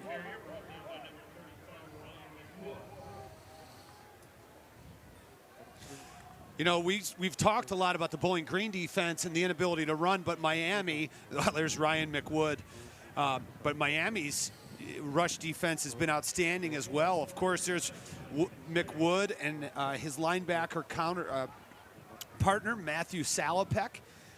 And then up front, you've got Austin Ertl, Caden Woolard. Those are the 4 rocks of this defense. They've got a lot of young guys, and those guys have been very consistent. McDonald complete to C.J. Lewis, finding the seam in the secondary. First down get for the Falcons. This is how their second half started last week. McDonald got into a comfort zone, moving the football around in the air. And a big part of it was C.J. Lewis, who was quiet in the first half, both last week and this week. Let's see if McDonald goes back to Lewis. From the 30, they go back to Patterson on the ground. Jason is a big force, 6 foot, 220 pounds, and he has been pounding away at that Miami front, and that's a gain of 5 on first down. And look at the rankings coming into today's game. First in total yards, rushing yards. It's impressive work. They're 10th in the FBS in defense themselves, so this is a very stout Miami defense. Little toss on that far side. The hookup with Kevon Kroom, and Kroom moving it out and getting another BG first down. And BG's going back to what I meant reference in the first half. That's attacking at different levels and different areas of the field. This time, the quick screen to their receiver. They had him outflanked, and Kroom with a big gain, moving the chains. And now let's see where the BG offense wants to attack this very tough Miami defense. From their own 42, there's a push run. Good tackle made. I think that's Patterson, who, nope, that's Johnson. And Matthew Salopek on the stop, who held Johnson enough to keep that play from getting any bigger. Still a gain of about 3 yards. And a new wrinkle here, Bowling Green's tempo. They're on the ball. perhaps they learned this from Kent State last week, as they had some success doing this against Miami. McDonald's got to run out of pressure, and there's nobody. Finally, he gets taken down with authority by Michael Dowell. Good decision to run, but the problem was the pressure was already coming down on him. Michael Dowell, the third of the football-playing Dowell brothers, transferred from Michigan State. And look at the speed from the defense. He's the boundary safety. They got him up at the line on that one, pressuring. He's got two twin older brothers, David and Andrew, who played at Michigan State as well. Coach Martin happy to have Michael Dowell. He's become a big-time contributor in the back half of the Redhawks defense. 3rd and 9, pressure and a throw and a drop right in the middle. Should have had it. That's Lewis. Right on target, and it falls right to the turf. And it looked like the referee got in front of this. I don't know if we can get the shot from behind McDonald right here. Watch the ref come in front. Look at that. And C.J. Lewis, I mean, look, he's got to catch that football. It hit him between the two number 1s that he wears on the front of his jersey. But the referee dodging out of the way at the last moment, I don't think helped the level of difficulty on that catch. So Sear will punt, and kind of a knuckleball kick, and it hits. Boy, that was a little dangerous for Miami. That ball hit an area where there were some white jerseys. It is Miami football, the Redhawks with a 13-7 second half lead on BG. Has been their offensive line. They have returned 4 starters this year, and that has been maybe part of the reason that the offense is held together in the absence of losing their quarterback. Yeah, when you have somebody like Schaefer who started 30 games, and then Rusty Feth in the middle, that's the quarterback of this offensive group. Both of those two in particular have started since 2019 when they were true freshmen. Losing Sam Vaughn for the year certainly has hurt them. But Coach Martin called his entire team as tight-knit of a team that he's seen in a while, and it starts with those big guys up front. So Miami is backed up at their own 10-yard line, but leading 13-7.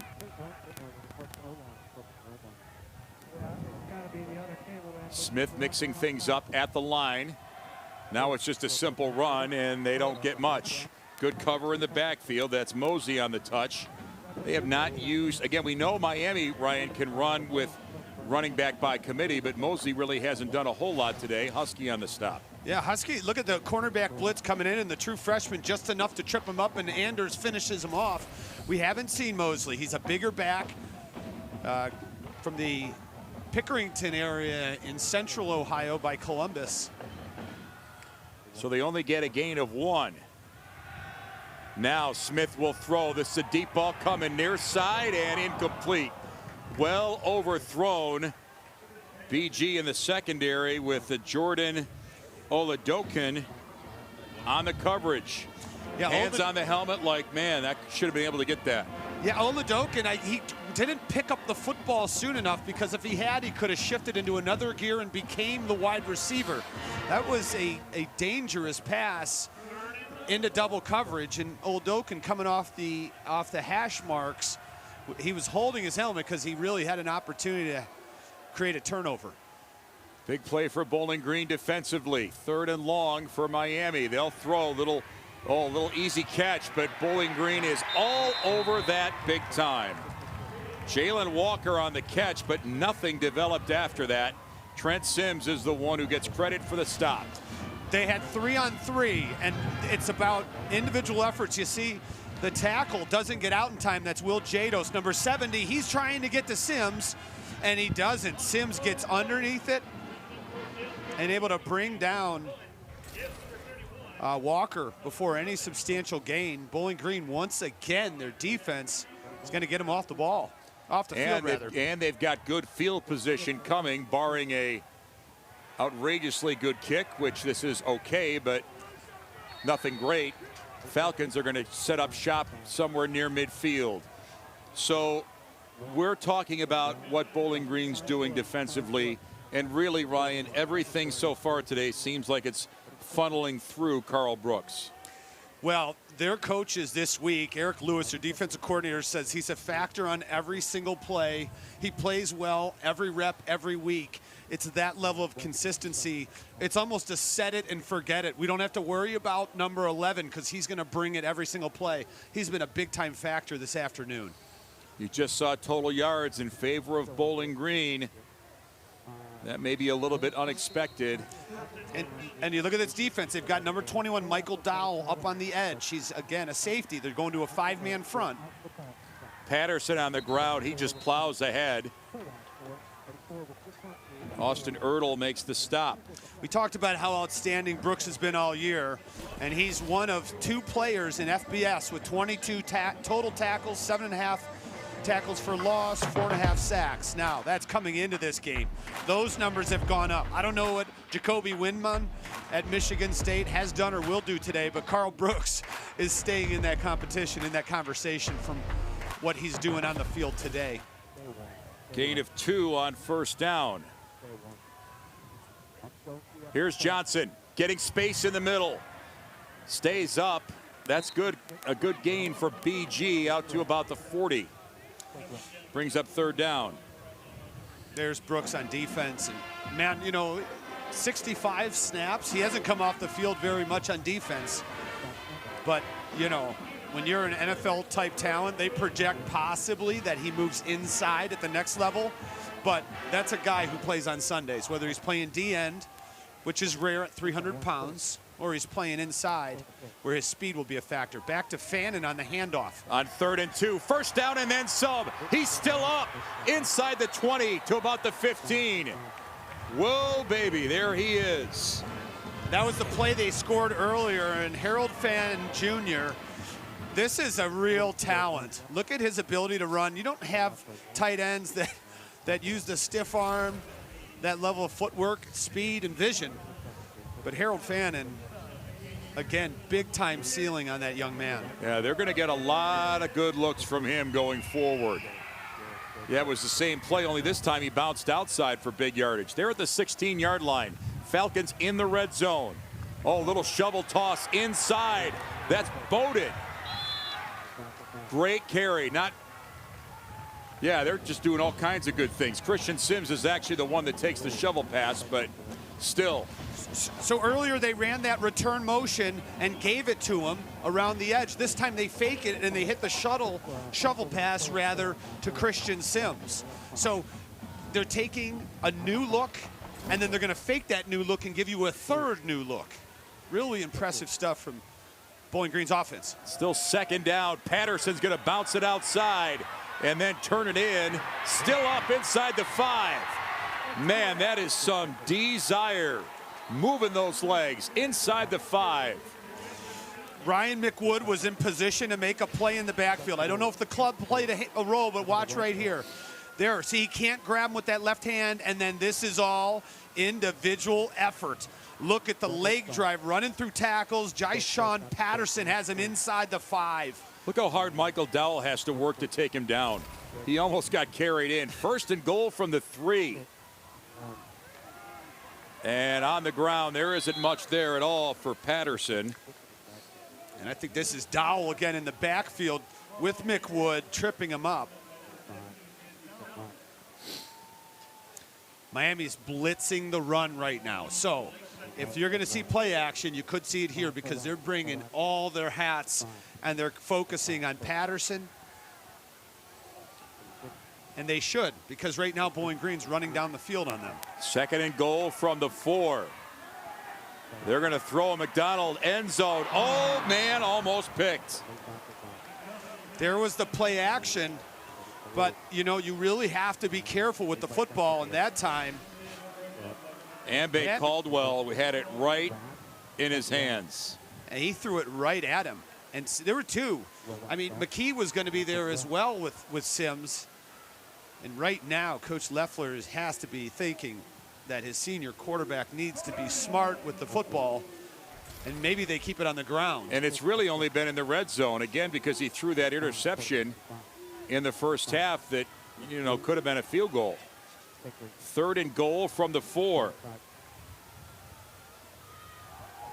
McDonald Under some duress, he'll throw it and throw it away. That's about the only place he could go with that. Ty Wise was near, but not in danger of intercepting it. So, again, the wind is a tangible factor for both field goal kickers today. And that's the right decision by McDonald. You know, Miami was pressuring him, and instead of trying to force it, just throw the ball into the front row and come away with some points. So this is really a short kick for Mason Lawler.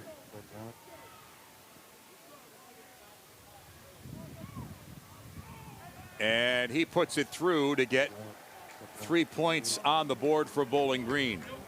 Mason, we've been talking about Michael Dowell, Lawler and Dowell. Maybe Ryan to execute down there. Well, that was going to be the focus this week for Coach Leffler, and you see off the play action, he's looking up Sims.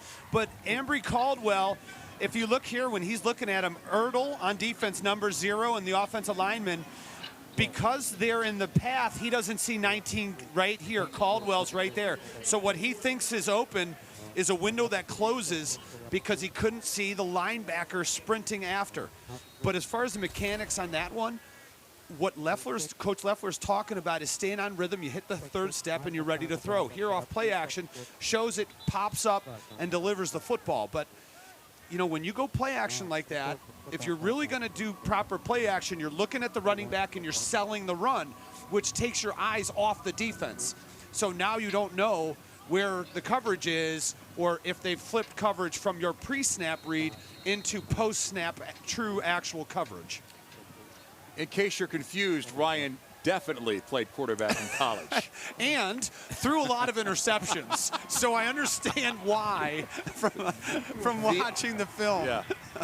Ryan Kavanaugh's biography, The Art of the Interception. Well, we'll work on that title. Don't worry. It's a working title. Yes, they're work in progress. Yeah. Right. And hopefully I don't have any more interceptions in me, so we know how the story ends. Hopefully no more meaningful interceptions. No, right. Yeah. So it's back to work for Miami. And again, this game really has not unfolded the way they've wanted. Obviously, the score is everything, but they've been trying to run the football. Bowling Green has been able to really stop their run. And the big play for Miami ended late in the first half with a fumbled kickoff and then a long score. Here's a deep ball and, well, incomplete. Miles Marshall was the target, but he was nowhere near that ball as Smith just put too much on it. Yeah, they got tangled up, and I was looking for a flag. But, you know, the Bowling Green defense, it's been night and day from last week in Buffalo till today. They allowed 280 yards rushing. There it is, 280 rushing. Today, only 41. And that is a direct reflection with that second column, Dan, the points. So this game is very, very much up in the air. Second down and 10. And here's a run on second down. That's a good run. Miami attacking off tackle again with Tyree Shelton on the carry. This is a great read by Shelton because you're going to see Hardiman, the inside linebacker from Bowling Green. He actually blitzes to the left. Watch Hardiman, number 12. Watch, and he goes left, and Shelton goes and replaces him, and that's why he had that running lane. Now, it was a nice play off the edge to shut it down, but good vision by Shelton to recognize when a linebacker vacates an area. He's got a little shovel pass. Wow, what a great heads-up play there by Smith. Just tossed it ahead to Kevin Davis. Davis bails him out and gets the Red Hawk first down. One of Avion Smith's talents is being creative and being able to improvise. And a lot of times with running quarterbacks, you get that. The play by Patrick Mahomes a couple weeks ago reminds me of that. But right here, like, hey, let me get it to my receiver and get at least 5 more yards, and let's see what he can do with it. Yeah, sorry, that was Hippenhammer on the catch, not Davis. Yeah, and Hippenhammer only had 1 catch for 5 yards last week. This is his first catch here. He's a guy that they really want to get involved in the offense. He's an impact player for the Red Hawks. Miami at the 28.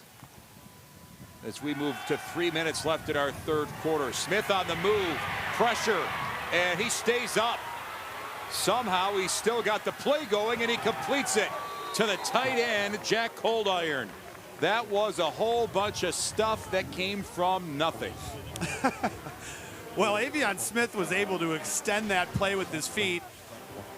And you see him somehow get away here, tucks the football, and then when he gets his eyes back downfield and finds Coldiron, that's the improvisation I was talking about. And you can only do that if you have the athleticism and elusiveness to avoid the pass rush like Smith just did. So that's a pickup of 7. Felt like 20. It did. And there's the run. They stack it up inside. Miami's not going to get much of anything out of that. And Patrick Day, you see him tap his helmet. Thought he was saying, I need a play here. And he did. He's, you know, you see him say, look, you got to get me for one play. There's something going on with his arm. But that was tough sledding inside. And you see Bowling Green. I was wondering how they're going to do it with their, because it looks like their defensive line's getting tired. So they've rotated some new guys in there. 3rd and 1. They're just going to push the pile.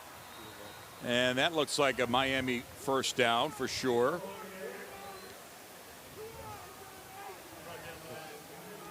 Smith is slow to get off the pile, but it's a first down get for the Red Hawks.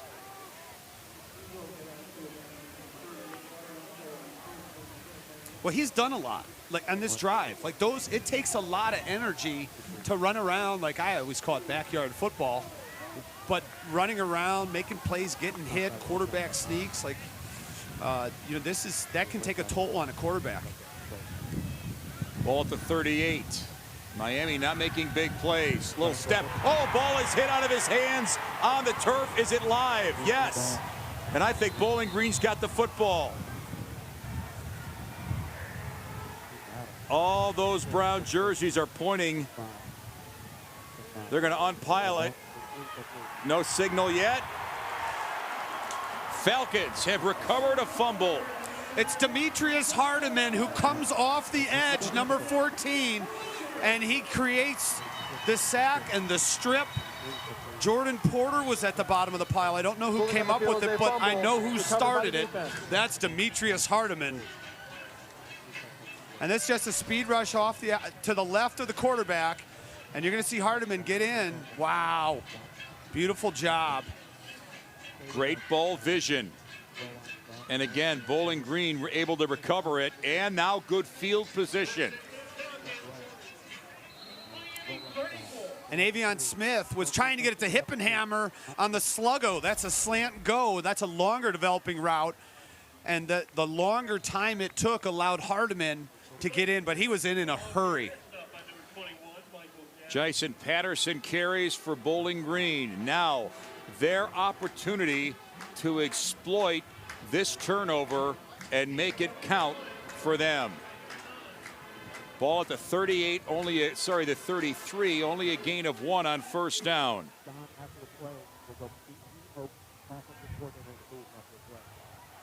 Well, I don't know what just happened there. Well, Miami's jumping like something happened. Now they're back in it. McDonald looks off and throws wide open. Complete to Broden. Underneath into soft coverage, and Bowling Green has another first down. Well, I think you want energy from your defense, Ryan, but not so much that you're jumping around when the ball is snapped.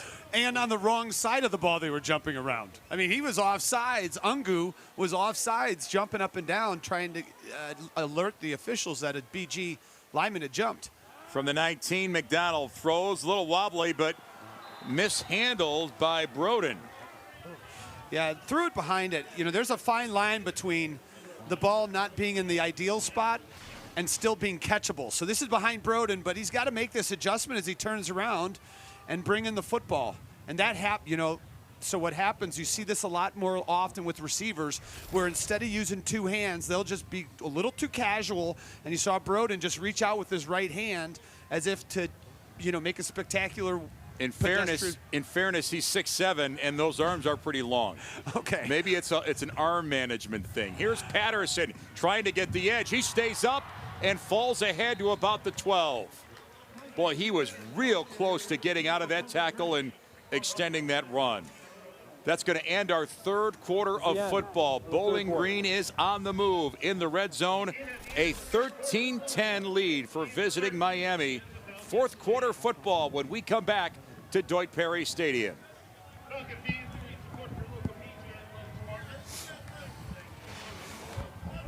Miami with the very slim lead at 13-10. The Falcons are on the move after a fumble recovery. 3rd and 4 from the 13. McDonald on the move. Ball is tipped incomplete. Needed a little more air under it. Michael Dowell got a hand on it. Michael Dowell has made an impact for the Red Hawks defensively. You know, he's a safety, but he's almost a hybrid linebacker that they'll roll up on the line of scrimmage. He can drop into coverage or rush the passer. That time, getting in the passing lane. So Lawler will try a field goal of about 30 yards, 31 yards to tie this game. Wind is still strong, but not that bad.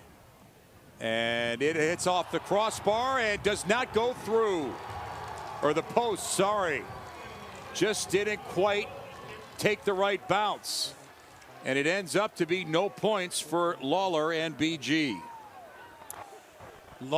Mason Lawler has been a very consistent kicker for BG as well. That hold by Jack Sauter looks good. The mechanics of the entire process look good from snap to hold to kick. He just pushed it right. Oh, and you see the body language as soon as he hit it, he knew it was too far right. Just how far was it? Well, at that point, it's all about how does the ball hit the post. You get you get the right angle, but number 75. 5-yard penalty. Yeah, Cleveland had a double doink a couple weeks ago, and you think about how that can happen. Here's our MAC scoreboard. Some games in progress. We've got Central Michigan with a road lead at Akron. Buffalo, a big lead at UMass at the half. UConn just starting with a 7-0 lead against Ball State. All the other games coming up later this afternoon. And here's Miami running on first down. They dodged a bullet. Still, the lead is very small. Keon Mosley on that carry. You know, you just can't leave. If you're Miami right now, Ryan, you just can't leave the game this close. You've got to figure out a way to somehow try and make this a 2-score game. And that's the way to do it, on the ground. Now, it's a 6-yard gain, but you had to get back 5 of the penalty yards. So you have to play cleaner, and they're going to, if they're going to drive for the most part, they're going to do it on the ground. And then let Smith take some shots downfield. It's a gain of only 1. Smith is going to have to improvise here. Pressure coming. He'll throw and send it right into the Miami sideline, incomplete. Damn. Yeah, Avion Smith had a wheel route out of the backfield that he just didn't see up the sideline, and then he rolled the other way. So take a look. And they come over the middle, but that first run, the first back, Kevin Davis up the sideline right there. He continues up the sideline, is free. Smith just doesn't catch him.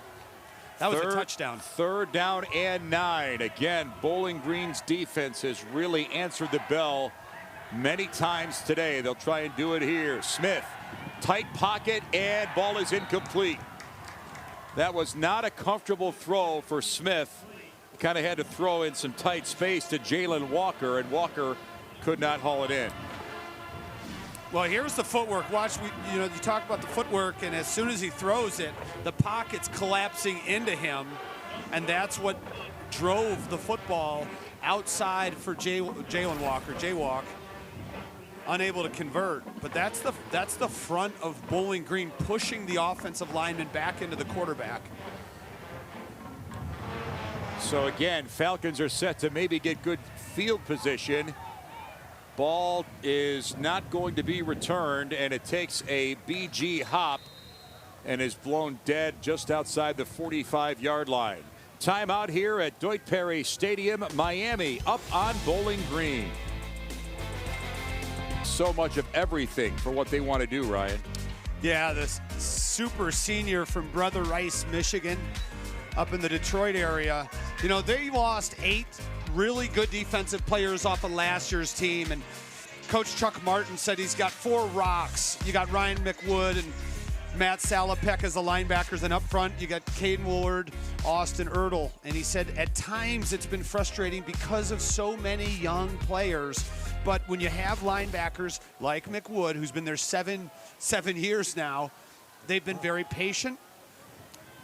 McDonald's going to air it out. Oh, that's a flag.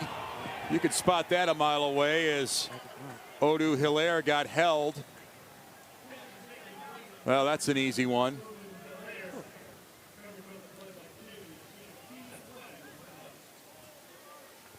So Chuck Martin is probably not happy that his defensive back grabbed a jersey.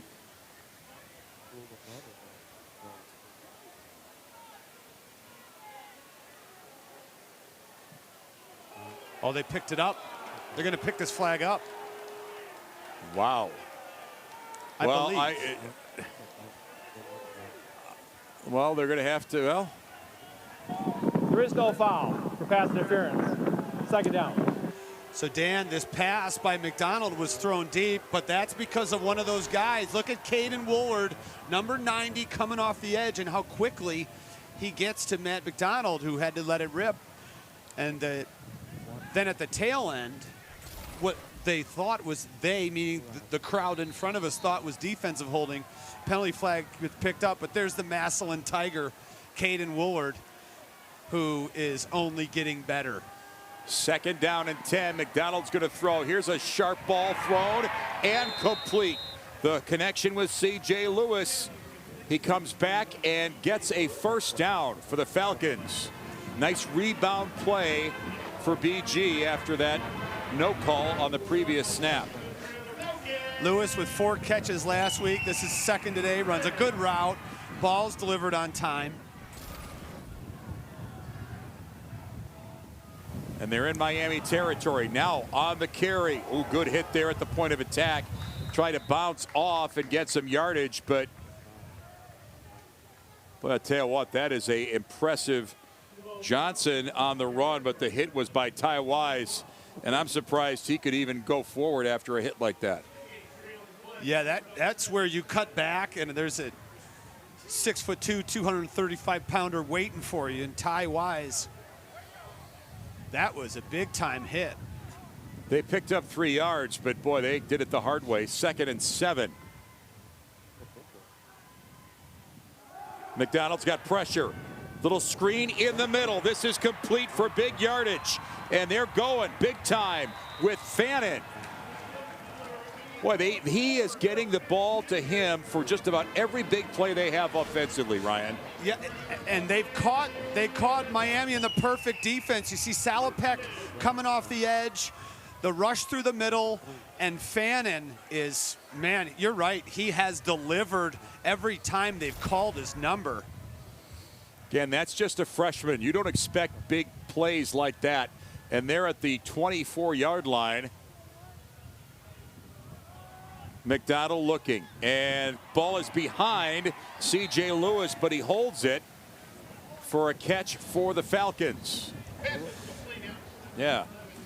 That was a similar play to the one we saw earlier. It's behind him, but receivers have to make those adjustments. I mean, that's where the body control comes in play. And, you know, when Coach, you mentioned earlier, Coach Leffler said, who's going to bring your energy? Well, he's relying on the wide receivers. And to do that, you have to make plays like that on the field as well. 2nd down and 4. They're at the 19. Oh, a little delayed handoff. And a smart carry for Tayron Keith. Touchdown, Bowling Green. Tayron Keith breaks it for 19 yards. And the Falcons take a 4th quarter lead here at home. Watch Teron Keith. He starts to the right and lets his eyes lead him. And you got a couple good blocks downfield. Teron Keith, good piece of running, untouched, into the end zone for 6. So again, the Bowling Green offense deflated after the field goal miss. Now they answer with a touchdown and a PAT, and they have launched ahead 17-13. So the Falcons looking for some redemption on Miami. Teron Keith scampers for 19 yards, and the Falcons are flying high. Things remain very competitive and close. There have not been any large lead swings. It's been a pretty low-scoring game throughout. And the wind has continued to kind of delay our kickoffs. We've had the ball blown off the tee a couple times. And here's Mason Lawler going to have to tee it up again. Yeah, and this is, you see at the right to your screen, the gunner. Oh, I thought the gunner was going to come in and have to hold the ball, like that's his job. But no, Mason Lawler is going to try it one more time. I don't have a whole lot of faith it's going to stay. I think the wind wins again.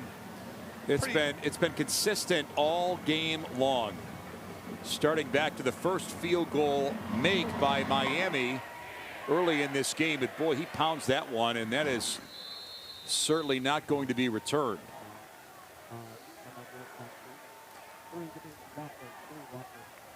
So Scott Loeffler's demeanor earlier this week was the kind you didn't want. We've got an injured player on the field, or maybe, nope, just a huddle. Okay, so Scott Loeffler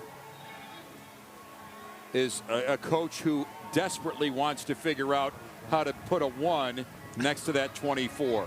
Yeah, and in fairness to Lefty, that isn't really, he took over a program that, you know, had some troubles. So, you know, that almost makes it look like he doesn't know how to coach in the fourth quarter or bring his team back. And I think that would be an unfair conclusion.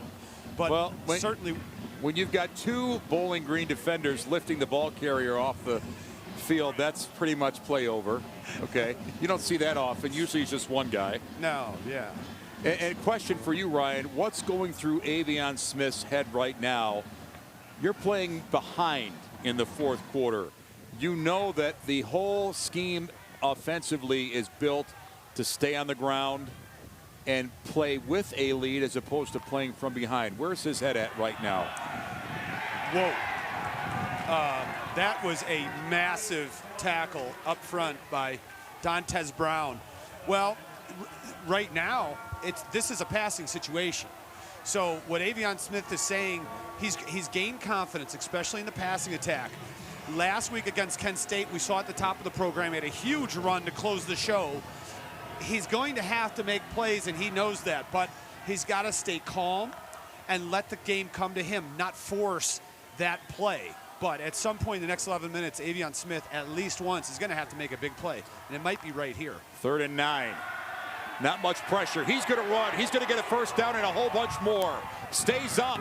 Finally tackled inside midfield. Wow. Talk about the seeing it before it happens. Yeah, well, called by Ryan Cavanaugh. Yeah. I'm going to put the crystal ball away. What happened there was the offensive line created lanes, and Avion Smith saw the green space and trusted in his legs. There's the vision again, making people miss extra yards. Avion Smith does that so well. Out to the 48. Now they'll run again, and this is Shelton carrying. Maybe positive yardage for about 4 yards. It's the big hogs up front that really make plays like that happen. Yep, well, there they are. Look at, you know, I love my guy, Rusty Feth, number 60 right there in the middle. He's got the bionic arm brace. there's eye black. That's all over his face right now. He's got the sleeve, the arm sleeve tattoo. Coleraine, Ohio. That's a football team that is known for running the football. That's where he came from. So this is his world right now. 3-yard run on first down. And whistles and flag before the snap. Play game. Offense, number 2. 5-yard penalty.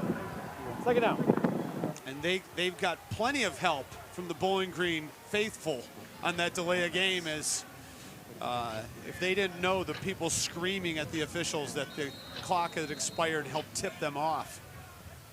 Here's Avion Smith now behind the chains, and you just can't afford to have mistakes like that when you're trying to drive the length of the football field. Second down and 12. They run inside. BG shuts it down. That's Kenny Tracy. And only got a few yards to bring up 3rd and long. Anthony Hawkins on the stop. It seems like Bowling Green's emphasis should be on clogging the middle. Miami doesn't seem to want to run wide. Well, these two right here have been battling all day long. Rusty Feth on the right, and Anthony Hawkins on the left. Hawkins got the W on that one.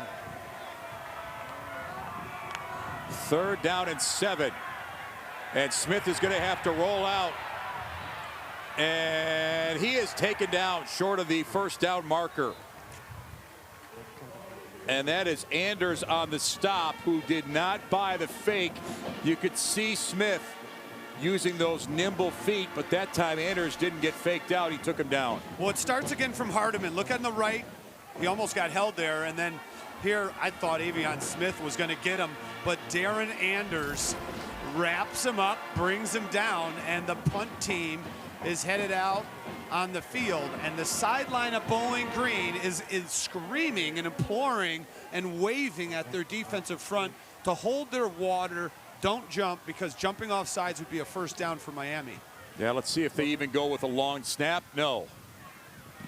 See if they just let this punt go, and it is a fair catch called for at the 10-yard line. We'll break. It's Bowling Green football. When we return, they lead Miami 7. Then a lot of teams that are kind of falling in the middle of the pack, and Buffalo and Toledo are the 2 standards in the East and West Division, respectively.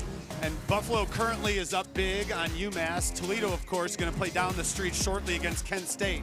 But if they're both able to win, that sets up that mega matchup we were talking about at halftime between the two of them. So the Falcons trying to get things going offensively from not great field position. The carry on first down is not much for Jamal Johnson. Austin Ertl on the tackle, the nose guard, who's 290 pounds, runs so well. Ertl's another guy who I'm sure NFL scouts are looking at, if not drafted in a camp. He's only a junior, but man, he moves well for his size. Correction, Patterson on the carry, only a gain of 2.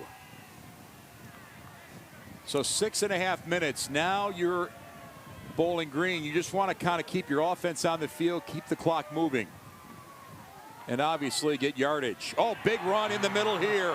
That's a first down pickup. Jason Patterson again finding the soft spot and then picking up an important BG first down. Patterson's a foot in the ground, one cut, tight back, and you saw it there. There's nothing fancy. Cut, foot in the ground, and then north and south. He slips through the hole. Big time run. Michael Dowell, another tackle there at the end. And Chuck Martin on the Miami sideline is like, hey, defense, we cannot keep you guys on the field for very long. We got to get our offense back out there. From the 25.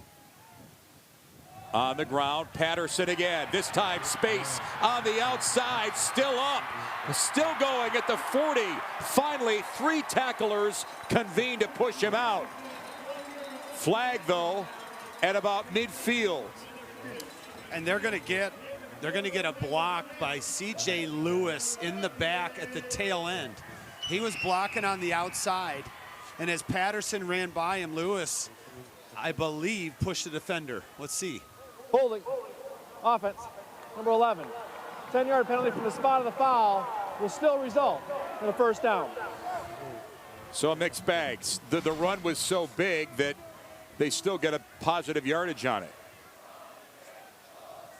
And there's Patterson blasting his way into that space. And C.J. Lewis, they might have got away with the hold at the line of scrimmage, but Spot you're of going the to see foul. number 11 It's the 48-yard line. right here hold him. And that's what got the flag. The ref throws it right there.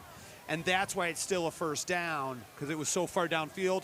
Even with the 10 yards, it moves the chains. But that erases a very big run for Jashawn Patterson. So the officials will convene.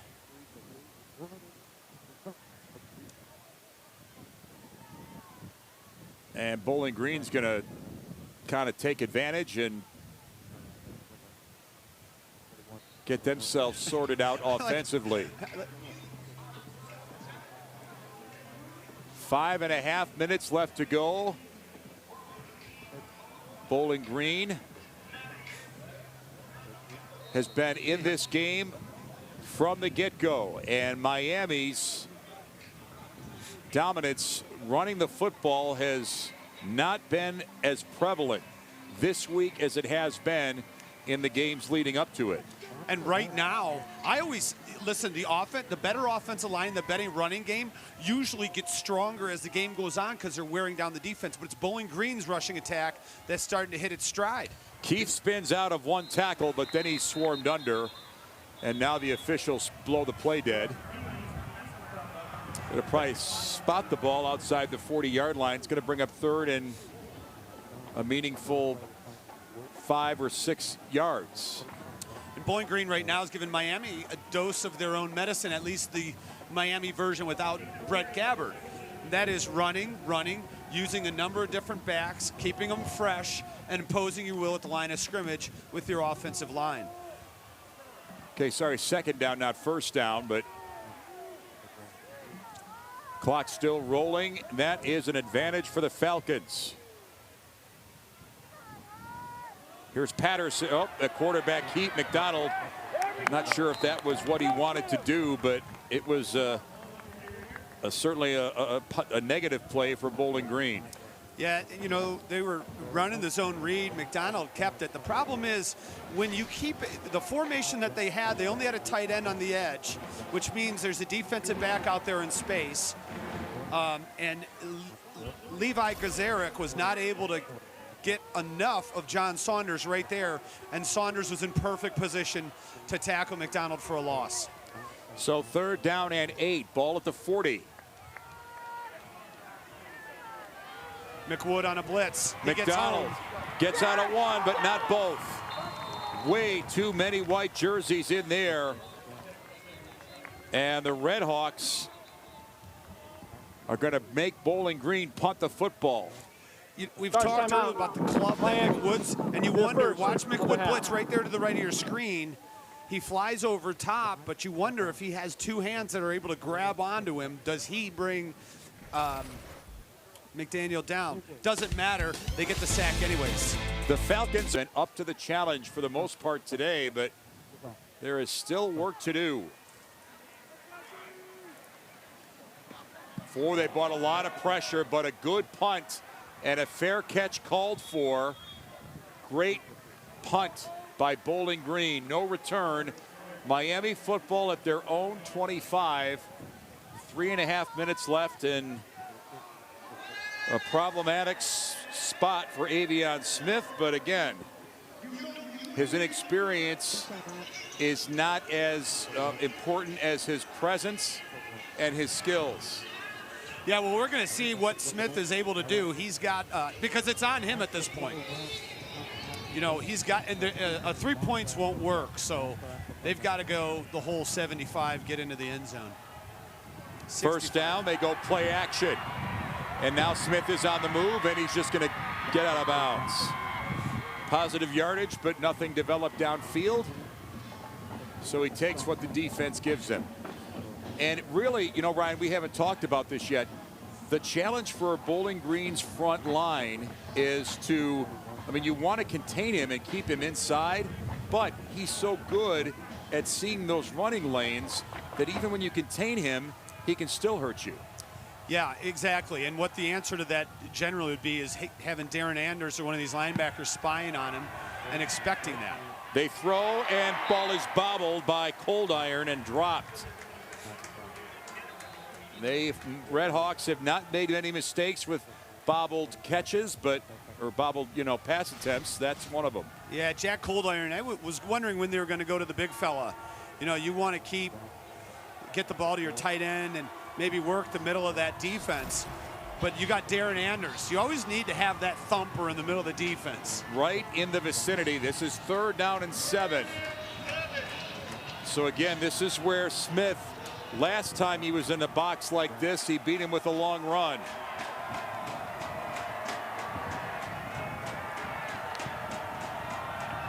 He'll throw, pressure. Now he steps up, incomplete. Anders was right in the middle of it. Not a well-thrown ball, but it's incomplete. And now 4th down and 7. You're on your own 28. Look, there's heavy pressure. There's no punting unit coming on the field for Miami. No, you can't afford to. And Avion Smith that time under heavy pressure actually threw the ball off the helmet of Anders. 50% on 4th down conversions, none bigger than this one. Game on the line. Bowling Green sideline is jumping.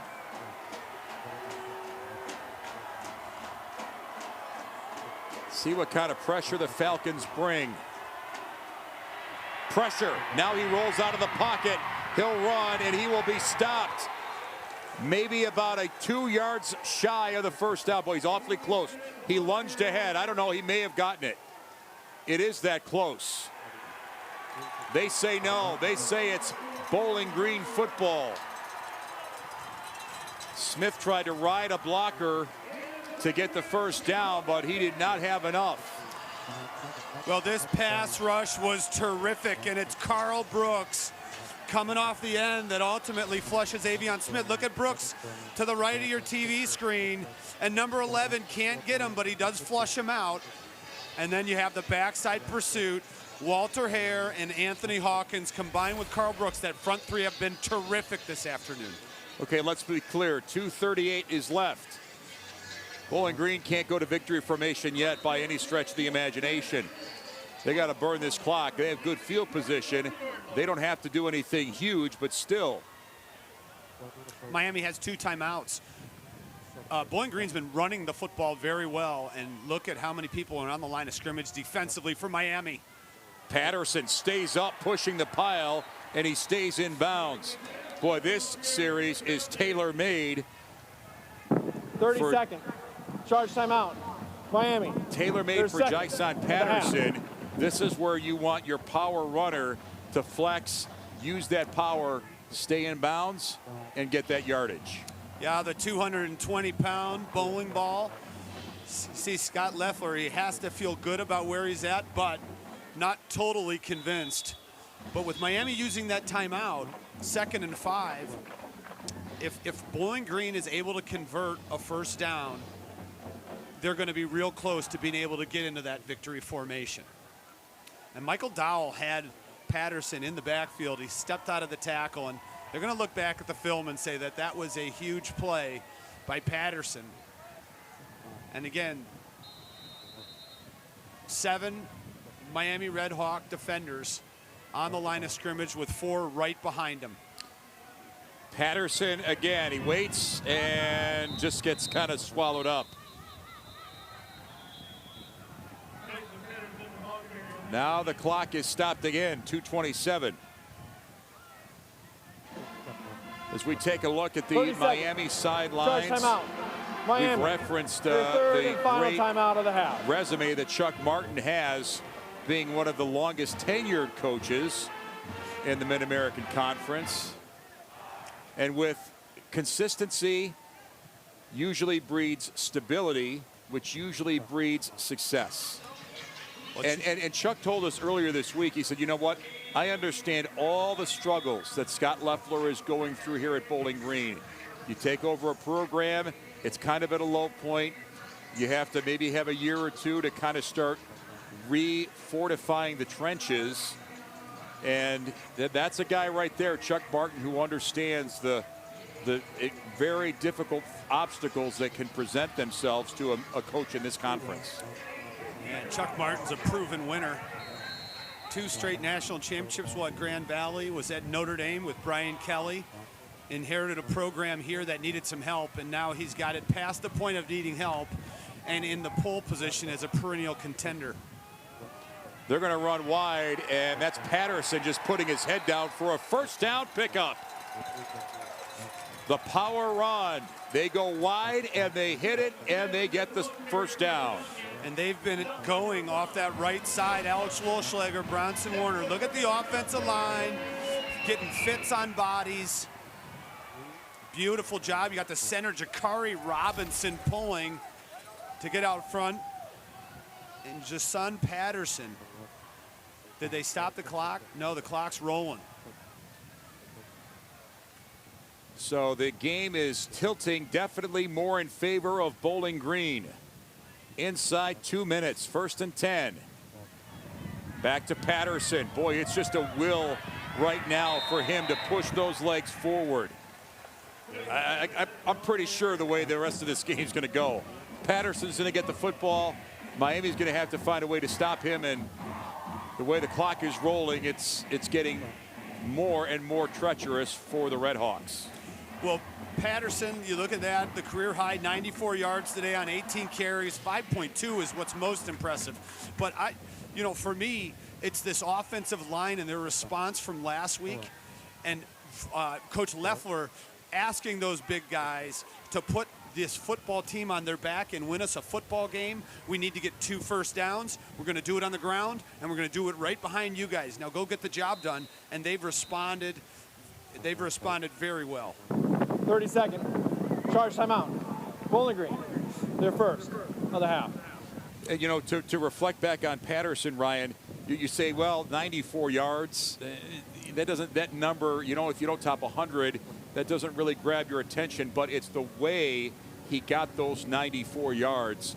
I mean, just, you know, man up, man on, one-on-one, and that's really was maybe as meaningful as getting, you know, an extra 5 or 10 yards every run. Yeah, I would agree, and he's done a terrific job of not going down at first contact. And so, I mean, look, he's not the speed guy who, like we saw Teron Keith with that big long run. He's not going to get yards in that fashion, which means they're just harder earned. And to your point, it makes that 94 yards look all that more impressive. And well, now we get victory formation. Yeah, they needed a big shift in emotion. That's what Bowling Green absolutely had to have, and they got it today. It started with their defense.